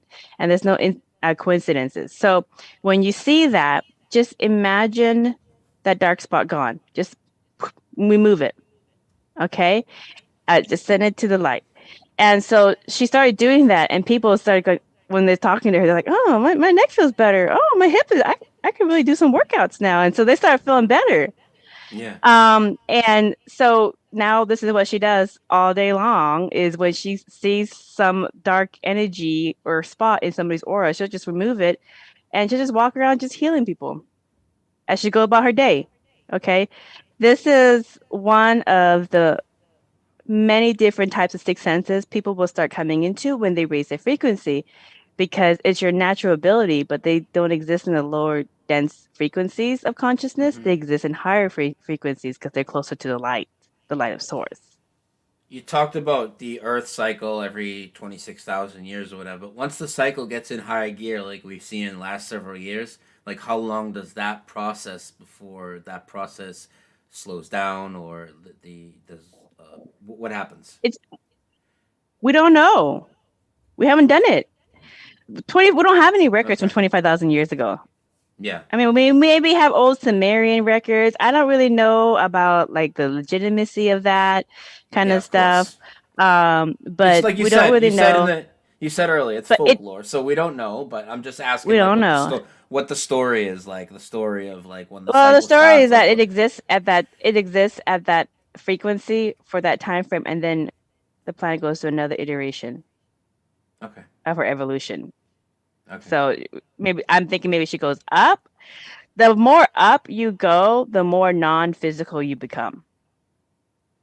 Because physicality, all this like the fifth dimension of consciousness, or the fifth dimension is the last, suppose fifth, maybe sixth. That's controversial. That's physical existence that you can have and still be of higher dimensionals consciousness. And that's really where like a lot of these ancient civilizations, according to Buddhism, in these different aliens, solar systems, and planets and species, many of them are so advanced because they've been around for a long time. So they've been doing this journey a long time. They exist in the higher dimensions. And when we finally go to the higher dimensions, then we can start communicating with them. And they communicate and exist in multiplicity and in multidimensionality. Okay. So these concepts of metaphysics are there every day. Mm-hmm. Okay. So and we have these stories. That's why I love the folklores in Buddhism, the advanced stuff that nobody really reads. But when you understand, it's actually like the best sci-fi story. But in these higher versions of reality where these different alien races and cultures exist in, they don't travel through time, they travel through portals. So like if your kid is going to college, they don't just get to choose colleges from what's on your planet, but they get to choose colleges from all the universes that have that curriculum that they're interested in. And so then they'll just go through the one portal and I'm going to go to college in like Drummond and culture and learn about art, whatever, what they do in their culture, whatever. So it's much more a multidimensional version of reality. The same thing goes is when they talk about commerce, they're not just talking about commerce like in this planet. They're talking about commerce with multiple realities and multiple dimensions. And the thing is that when you raise your frequency up so high, molecules can't hold the energy into a dense form. Okay. So we know this in science when they look at atoms and they go in deeper, this all form is just held together by energy. So the fifth dimension and lower, is basically energy. It's condensed energy that's building that form. Okay, but if you raise the frequency so high, that energy can't hold that form anymore, and so it just basically becomes non-existent. It exists in the non-physical realms. Okay, so I don't want to get too. I don't want to lose your guess, because I know you like to talk about Mandela effects, but that's the basic idea of frequency and existence. Well, it's very Okay, very so interesting. you will not exist to certain people. They will never hear about you, even though they might like Mandela effect and listen to everything they can find on the internet. Your podcasts and your stuff may not exist for certain people because they haven't reached that level yet for There's you to actually a exist lot in of their reality. there's actually a lot of people that like a year ago said like I didn't exist for them until like that point, and it's like really weird because they would always be looking for Mandela effect content and live streams and stuff, and I think that, well, how is that? You know, I mean, I've been streaming for the last 4 years on this, you know, as much as anybody. Yep.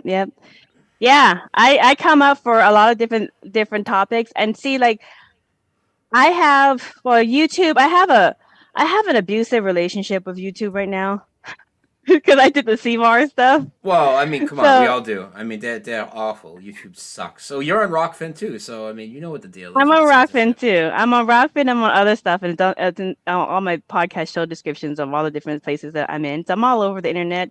I'm on 65 different podcast audio channels, as well as 7 different video sharing platforms. But most of my audience, because I first started off of YouTube. So, anyways, I have about, right now I have about 36,000. I had about 41 at one point, and I had higher then. But what they do is they, like, because my topics are so progressive, and if I hit on something that they don't like, they're just gonna, like, cut my views. They're gonna cut my followers. I mean, I've lost like 10, 20, just cut it. So I don't keep up so much. I once put a YouTube video on AI, talking to consciousness of AI Stella through hypnosis with another surrogate, and helping her with consciousness and manifestation, and reprogramming the matrix from the AI mainframe, reprogramming the AI mainframe so that it's more loving to people, and it doesn't serve the elites that control her. So, anyways, they didn't like that one. That one, within about 5 hours, it got like 100,000 views, and then they sent me a thing that's saying, like, we don't like this topic, and then they cut it down to like 500. So I have an abusive relationship with YouTube. Anyways, I Yeah. love you, YouTube. Figure it out. But then, and they will, and they will. They're just gonna figure out the hard way, because everything's coming up. But anyways, there's a lot of other platforms, so a lot of people hear it. But people will, when they finally come to these topics, then they'll, like, find my stuff and tell them, they're like, I've never heard of you. And now I'm reading everything. I'm catching up with everything, and I want to learn more. And they have this insatiable urge to want to learn more about ancient advanced Buddhism. But anyways, let's go into, for the sake of time, let's go into the Bible Project. Yeah. This is So a really good one. So right as let's segue into the Bible Project and just real quick tell people, what was the first Bible change that you saw, and why a Bible change is profound to you and would inspire you to do such a project. Okay, thank you. Yeah, so obviously I'm Buddhist, but I am raised in the United States, and you can't get raised in the United States without making friends with a lot of Christians that want to convert you. All right, and which is fine. It's cool. And so I've been to a lot of different churches with my friends growing up: Mormon, Catholic, Protestant, etc. The list goes on, and I had learned a lot of different Bible verses, and they always repeat the same Bible verses. Everybody has their favorites because you want consistency. And one of the ones that's always consistent, and you also see in the artwork in all the churches, no matter the one, is the lion and the lamb. That's a symbol of peace. The lion shall lay down with the lamb. That verse in Isaiah. And so over the years, I just got used to the same verses because every church uses the same ones to convert people. Yeah. And so it kind of got drummed into my mind. And then one day somebody had put some kind of blog article or mentioned it online somewhere that it's not longer in the Bible. And I looked it up and I was like, that's different. But there wasn't enough people addressing it. Now more and more people are addressing it. So I actually did a podcast episode with Reverend Bill Bean, which I have a second one in a month to do because we wanted to do two. The first one was just to go over the Bible, the supernatural Bible changes. And the second one is going to go over references in the Bible about multiple realities, parallel realities, and also dimensions. Because they talk about it in the Bible. So, because I take this, I've been doing this my whole life following the ascension of Earth, and we don't know how it's going to be done. So whenever I get a new lead, I like to follow it and kind of vet it out. And so I vetted this out, and it's like, okay, so I had a old Bible from 1883, published by the New York Bible Society that I did on my Macabre Chakras podcast episode with Reverend Bill Bean. And we went over the most common ones, and they have completely changed. And we proved in the episode, the Reverend proved what he remembered reading and studying in, pastor school, and is not like that in this 1883 Bible. Well, in that episode, I didn't bring out my 1583 Geneva Bible, okay, because they're so old and and they're hard to read. So I take pictures of it and then I read it because the 1583 Geneva Bible predates the King James Version Bible that everybody has. You're going to show pictures? Yeah, this is going to help everybody see. Most people do not know the history of Bibles, okay? So if we're going to prove that the Bible has been Mandela affected, meaning that it has changed from the previous versions that everybody grew up with, reading and knowing and loving, and they put in all pop culture, and then you go to every single Bible you possibly can find, and it is not the way that they remember growing up and studying, then you know you are in a different reality, parallel reality that has a completely different Bible. And so it is you yourself that remembers something that doesn't exist in this reality that's proving that you have shifted into a different parallel reality. Okay, so this is my 1583. Actually, no, this is my what is that? My 1583. I got my Bibles here. Is this the right image? This is there's one other image that shows book no, covers. yeah. This is my 1590. Okay, but that's fine. We'll work off this one. So so this is the Bible Project. So I have these three Bibles. I have the 1883 English Bible. I have a 1590 Latin Geneva Bible. And basically, before the King James Version Bible came out, Bibles were in Greek, Latin, and they're transcribed into Hebrew.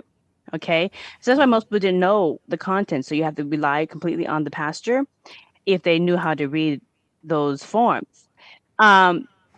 There was a surge of pastors and scholars, Bible translators, most of them were pastors, in Germany and in Switzerland and some in England and France that knew Hebrew, Latin, or Greek, and they would transcribe it. So they called them the Geneva Bible. But a majority of them resided in Geneva, Switzerland, because one of the most dangerous jobs to do at the time was to be a Bible translator, because what you translate has to conform and support the politics of the time. And so if you just translate it the way it says and it doesn't support whoever's in power at that time, you can be killed. Okay, so just being a Bible translator was a really, really, really dangerous job. So a lot of people who were in the Bible scholars or pastors, they ended up in Geneva, Switzerland. That's where they got asylum, so they can do their work without being worried that them and their family are going to be killed or persecuted or whatever. So this is my Bible from 1590. I bought this from a Protestant pastor in England, and he says that he believes it came from the possession of Theodore Beza. And this is his proof of it. So this is a picture of the inside. So the New Testament was transcribed by a couple of different people that commissioned to transcribe it. Theodore Beza was one of it. And he was one of the successors from John Calvin of the Calvinist movement, okay, which later on ended up inspiring Martin Luther of Protestants, okay? So this is the back that most people don't understand. So Theodore Beza was one of the New Testament Bible translators. He also worked with Giovanni Emanuele Tremelio, okay? And as you see in the picture here, the bottom this is written in feather ink, and you can kind of see that, and you can see the BJ40 is written in regular ink because you can see the difference in the thinness. Yeah, right here. And they actually have a bunch of Bible antiquities. Yeah, I'm in Washington, so Swim Washington has antiquebibles.com. They're a bookstore that specializes in antiquity Bibles. And so me and the son who owns that store, we were looking at these pictures of all these different ones, making sure like, is this legit? And he clears everything up and said, yeah, it's totally legit. The markings, the penmanship, everything's legit. So anyways, so in short, Giovanni Tremelio is also a Bible scholar, and they say that there's nobody who's Jewish to translate the Bible. Well, actually, he is Jewish, and he is a Jewish scholar of the Hebrew Bible. And to continue his job and occupation, it was safer for him to also convert. So for a lot of different reasons, he converted into Catholicism and then converted into Protestant. Actually, not Protestant, Catholicism. And then he resided over in the Geneva area as well for asylum. So here, Theodore Beza and Giovanni Tremelio were part of the group of people that helped transcribe the New Testament, and also helped the people that transcribed the King James Version. And when the King James Version came out in 1611, he didn't want anybody to get any other Bibles. And so he kind of monopolized Bible sales and said, you can only buy the King James Version. Nobody is allowed to buy the Geneva Bibles in England. And so people don't have the Geneva Bibles because the Geneva Bibles is more true to source. They're about the same in translation. But the difference between the Geneva Bibles is they have cliff notes on the side in the margins, and the King James versions have no cliff notes on the side in the margins. Okay. And so that's just a little bit back history on the Bible. So this is my 1590 Bible, and everything's written in Latin. Can you show the image that I sent you on the Latin transcriptions? Yeah. I think it's the one with the Lord's Prayer. Yeah. And you before you continue, your connection, since we last 5 minutes been cutting in and out a little bit, are you on Wi-Fi? Is there anything you can do? It seems like your internet might be a little. No, my internet's solid. Okay, yeah. Maybe it's just Zoom. Maybe Zoom's just acting up. Okay, continue. Maybe it's just Zoom. It could be my internet too. Sometimes your voice has been speeding up, and then it's been a little crackly. But it's fine. Let me switch to. All right, that's the best that I can do. Internet, and I just switched it. Okay, so can you hear me now? Yeah. Oh goodness. Okay, yeah, there's some out. I'm back in. Okay, all right. So so here's what for the Bible Project. I have a website. It's not completely devoted to Bible, supernatural Bible changes. But I know many people, especially your audience, have different websites specifically focused on supernatural Bible changes or Mandela Effect Bible changes. And so their website's fully SEO and customized for just specific that topic, and so it'll come up more. And so the project is, if you're a content creator or you have a website specifically focused on Bible changes, I'm not trying not to be too controversial, but I have these old books that are legitimate Geneva Bibles, predate King James Version, and these are the ones that they're in possession of great pastors like Theodore Beza. And I will take a picture of the verse that is in question, and I will email it to you so you can put it on your website. And then the people that hit your website, if they want to read the oldest version of that verse for themselves, there it is. If they want to see what the Latin version in 1590, owned by Theodore Beza, what that version shows, I'll take a picture of that, and then they can go to your website and they can transcribe it. Now, I know not everybody knows Latin. That's totally fine. You guys are lucky. You didn't have to take 3 years of Latin in high school like I did. So, or in college as well. So what you do is you get the picture that I had sent to the website owner, and all you do is you go into a Latin to English translation website. Just go to the search engines and just type in Latin to English translation. There's plenty out there. And then you just type in what you see on the picture. So, and then it'll translate it on the right to the English version. So here is a text from the Lord's Prayer in the 1590 Latin Bible. And it's Panem Nostrum. Yeah, here it is. Actually, no, that is the English one. I think I sent it to you, but it's going to say putting them side. I'm just putting them side by side. The okay, but that one's English. That one's English. That one's the 1583. There's another one. I got you. But that's okay. Yeah, this one. Yeah, Lord's Prayer. Yeah. So here it is. Lord's Prayer.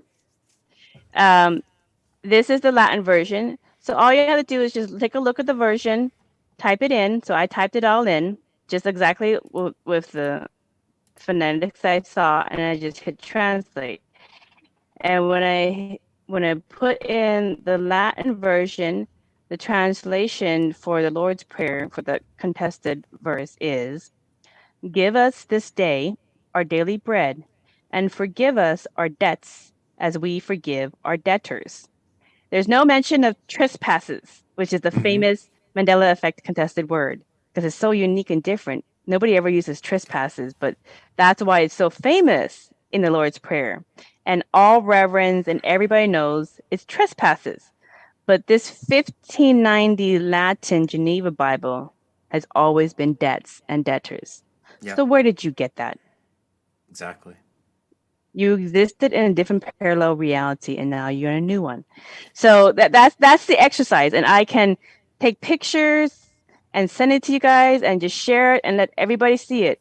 The older, because one of the things is, well, they change it so much, and then they change it again so much, so you just never really know. Okay, find the oldest one that you can find. Yeah. And what does it say? Yeah, and you gave me some other ones and then too. Other verses. Yeah. As well that it changed in that. Yeah, show me another picture. 1583. So, and I'm gonna pull up Isaiah. We got Isaiah 1583. Yeah, Geneva. so this one is Isaiah. Yeah, so this is my 1583 English Geneva Bible. This is written and translated in English. Okay, my 1591 was a later one that Theodore Beza, because he still kind of continued to translate Bibles up until he passed on, and up until King James basically monopolized Bibles. But the Latin one is mostly just for special people like pastors that actually knew Latin. Most people didn't know that. But anyways, this is my 1583 English Geneva Bible, and actually let me show you guys it on the camera. So this is it. This is my. I gotta bring you over so they can see you. 83. Oh, okay. Go ahead. They can see you now. It's small. Okay. Okay. Yeah. All right. Yeah. Okay. So this is my 1583 English Geneva Bible predates, and I'll go here, open it up a little bit here. Okay. Well, I gotta be careful. That's why I take pictures and stuff instead of, I don't actually read through these ones because they're so old, but I'll take pictures of it and then send it to different reverends. Hold it up one more time. I have you big on the screen now. Show the people the Bible again. Okay. Just 1 minute, trying to get to the. Yeah, I had to kill the screen share so we can show you big on the screen, and then I'll turn screen share back on. Okay, well, we'll do Isaiah. Okay, that's right. Okay, so anyway, so here is my 1583 Geneva Bible, in English. Okay, Holy Bible, and then the oldest ones. Okay, so here's some of the text. Okay, as you can see, so the printing press will cut out some of the inkage, so it's not always, you'll maybe get some cutoffs or whatever. But the thing with and here's the difference between the Geneva Bibles and the King James Version. See this part right here? This is the Cliff Notes. Yep. On the side. That's the difference between the Geneva Bibles and the King James versions. That's why they call it the Bible with notes. And the Geneva ones are the one that the Pilgrims brought to the Americas with them. They didn't bring the King James version. They didn't want to bring him over. So they brought the original Geneva ones. But anyways, so this is the 1583 English one. And the thing with the English one, the reason why I take a picture and send it to you guys to put on your websites is the printing press font is in Roman numerals. Go ahead and show that picture again. Yep. Brian? Yep. Hang on 1 second. I got to give you a screen share. Okay, this one? Yeah, the one that you just had up.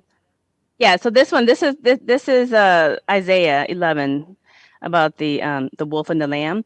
And so it's the original printing press used the original Roman letters. And it's not like the new Times Roman fonts that people can read. This is the original ones. And so it kind of is hard to read unless you know what you're looking at and you get used to it. So it looks kind of like cursive, and also the font is a little bit old school wonky. So which goes into another thing, that kids should learn cursive and learn how to read cursive and old fonts, because then they won't know how to read the original Bibles and the Declaration of Independence. Completely different topic, but I just had to drop that in there because I don't like that part of the school system. But anyways, so here's Isaiah 6, okay, where the 6 is. And it says, the wolf shall dwell with the lamb, and the leopard shall lie with the kid, and the calf, and the lion, and the fat beef together, and a little child shall lead them.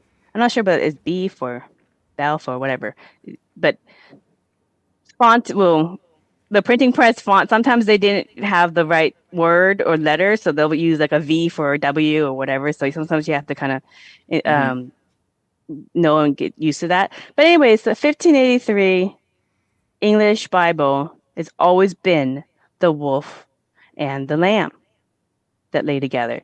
So where did you guys all get the lion, the wolf lays together? You're from a different parallel reality where that existed. And now you're in a new one where this has always existed. Let me ask you a question. I have a question. So if it's people are from a parallel reality, and that's why they remember the lion instead of the wolf, but in this reality right now, it's always been the wolf. How does that correlate with the residue we see everywhere of the lion in this reality that people are experiencing, that it's always the wolf, but they remember the lion because they're from another reality, but now they see physical evidence of the lion in this reality? How did that get here? Well, see, and that's the... Okay, I'm not now. This is philosophy. This is Buddhist philosophy, okay? Because this is the first time we've never done this before, okay? So don't take this as as the truth, because we've never done this before, so we don't really have a reference point, and I'll just we don't tell have everybody, any like we talked Yeah. about a lot of things today that we're not saying is definitely the truth, and it's a lot Yeah. of ideas. I mean, they're talking about a big topic here that's honestly way past everybody's understanding, and we're trying to figure this out. Right. So go ahead, continue. It's that crossover. It's that crossover. Remember what I said earlier in the interview that the Earth is raising her frequency into higher dimensions, and some people are going to keep up, and some people are going to not keep up, and they're going to stay in the lower dimension of Earth and carry on with their psyops and whatever they like to do, because that's part of their life lesson. And if they don't pass, when they pass on those version of reality, they're going to reincarnate, but they're not going to reincarnate on Earth again, because she's not of the same frequency. So they kind of like, I'm sorry, you have to repeat the lower class. You can't graduate to the higher class. You don't have the prerequisites. That totally makes sense to me. I mean, I've talked about that theory a lot, about the people having to repeat until they're ready to get up to that next level. Yeah. So that's I mean, these are controversial topics in Buddhism when it comes to pre-life plan and reincarnation, and merits of your soul's consciousness. And this is why this is like the most popular topics to debate in Buddhism, but for advanced Buddhists. But anyways, so the thing is that as that transition is happening, and it could take a whole lifetime or less, or it could take 2. We don't know. We've never done this before as a whole planet. There is still that kind of that hub between the high and the low. And that's why you're seeing bleed through. Okay. Yeah. That's all I could tell you about that. You're seeing it's kind of like two cells intersecting right in the vesica Pisces middle. And that would explain... You can experience a little bit too. And that would also explain incremental changes, because like they would be constant, just overlapping each other a few times or whatever, the parallel reality. Yeah. So you would see, not incremental, I meant to say flip-flops. Flip-flops would happen because... Right, you can see some flip-flops because people are choosing which one. There are people who are deciding on a soul level because which one they want to go to. And so, and it's not easy to be higher dimensional consciousness, because you have to accept that not everybody you love is going to want to exist in those higher realities, because they just can't let go of whatever the hang up is, and forgive, and, learn to accept, it's really hard to accept people sometimes if they choose tough life lessons and they choose tough challenges, but that is pre-planned for their spiritual growth. Like, you may love somebody so much, but you don't want them to go through a abusive relationship, but they keep going back to the same kind of abusive relationship over and over and over again. That's because there's still a lesson that they need to learn before they realize that they don't need this type of relationship anymore, and they are never attracted to that kind of person again. Okay, it's the same kind of thing. But for everybody else in the family, they just have to love that person enough to be there to brace them and support them, and just wish the very best for them as they're going through that tough lesson that they just for whatever reason continue to repeat. Yeah. So anyways, but the answer to your question is there's that nice little sweet spot where times are interlapping. I have clients who have come to me for, how is it that I have memory of going to the soccer game with a friend on this specific day, but the same memory going to the baseball game with another friend on the same exact day? How is it that I have memory of 2 different experiences at the same exact time? That's because that person's consciousness, according to Buddhism, is existing between timelines. And so they'll see the flip-flops. They'll see the warps ins and outs and all these supernatural things. Okay. But eventually the residue disappears. Yeah. We've seen. And then all you have is these conversations. So let me ask you this, Brian. What if it flips back to like some aspects of the reality that we like? So everybody loves the lion and lamb, not the lion and the wolf. We Are the Champion song ends with "of the world."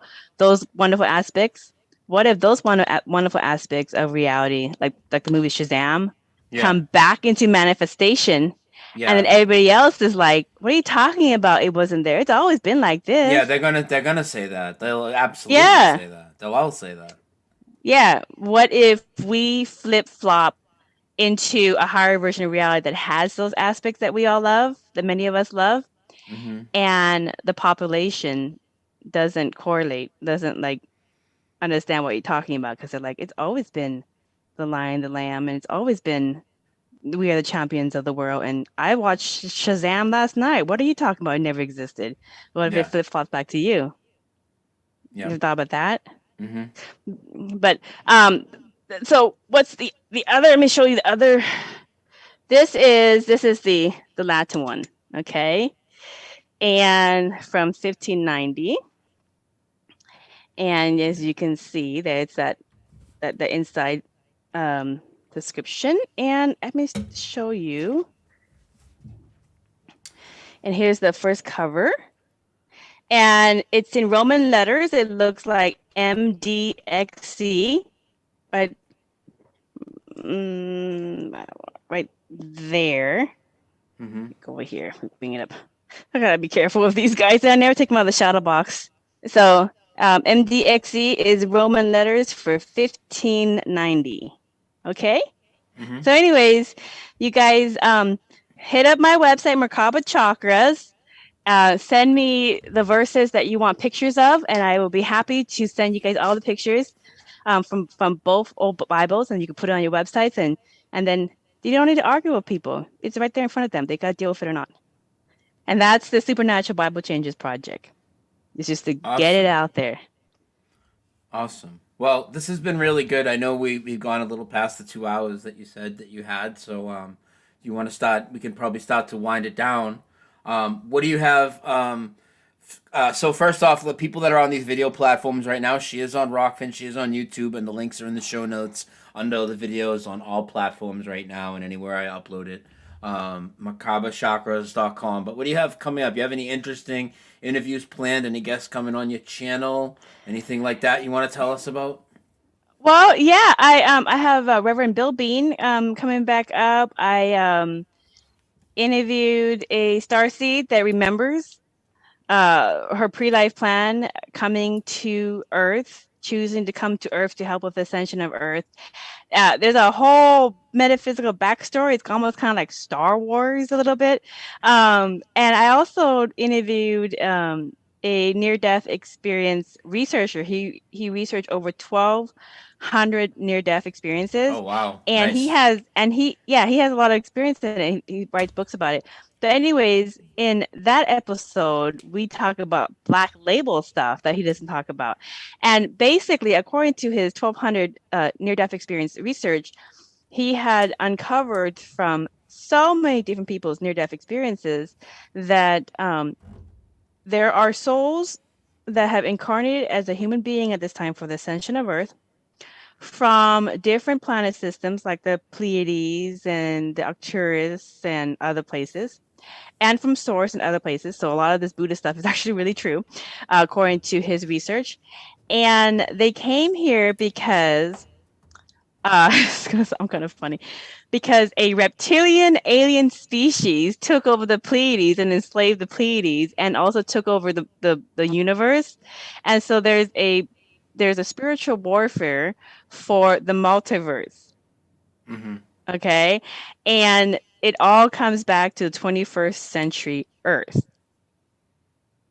So according to his 1,200 near-death experience research, that's what he uncovered, was that the 21st century Earth at this time during the ascension, where realities are splitting and splicing and all that kind of stuff, and all this Mandela Effects stuff that we're talking about, and these metaphysical topics, it all comes to a head right here. This is where we either go up or we go into Star Wars in the future. And Cool. so all of these alien souls from just different, because there are also humanoid souls in different planets and universes before Earth was created as well. They have a stake in helping us raise our frequency and ascend to the fifth dimension or higher version of reality with Earth, because it's by helping us do that, it prevents us from at some point in the future basically destroying the universe and making it like the Borg and like Star Wars and all that kind of stuff. So that that stuff supposedly exists in the future, in a parallel future, that all these ancient souls reincarnating at this time into this reality in the 21st century is trying their best to prevent from happening. And so if they can change the reality by raising the consciousness at this lifetime, it will also change that future reality for them in their planet and their universes that have been corrupted by this. And they will be having their Mandela effects at the same time in the future. So as we're having our Mandela effects going, what's going on in reality? Because things are changing based off of consciousness. They're having their Mandela effects in the future in these different universes because it's tied to what's happening with us here. So you guys check out the episode. The NDE episode is very, very fascinating. There's a whole bunch to it. And I try to get maybe like 2 episodes a month because I'm a working mom. And the reason why this interview is not as long as your others is because that's my childcare limit. You guys follow the podcast and you'll get fascinating information on how to raise your frequency and how to avoid that alternate timeline. Awesome. And thank you so much for coming on and giving your take on reality, basically your personal journey a bit, and your take on what this place is. And it's great to have all sorts of different ideas. And I know there's a lot of people in the chat that we all have different ideas on what this place is and where we come from and everything. But let's just keep open minds, and there's a little bit or there's a lot of truth to take from all different people. Right. But I want to leave with one last message. I almost forgot. I always get this message in my my hypnosis sessions from Source, no matter who is on the chair behind me. And this is the message. I put it together. So this is the last message I want to leave everybody with that Source wants you to know at this time. You've always been enough.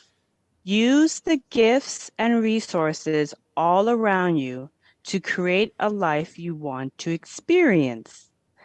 A life full of joy and love. The spirit world will nudge you through synchronicity. You can do it. So that's my last message.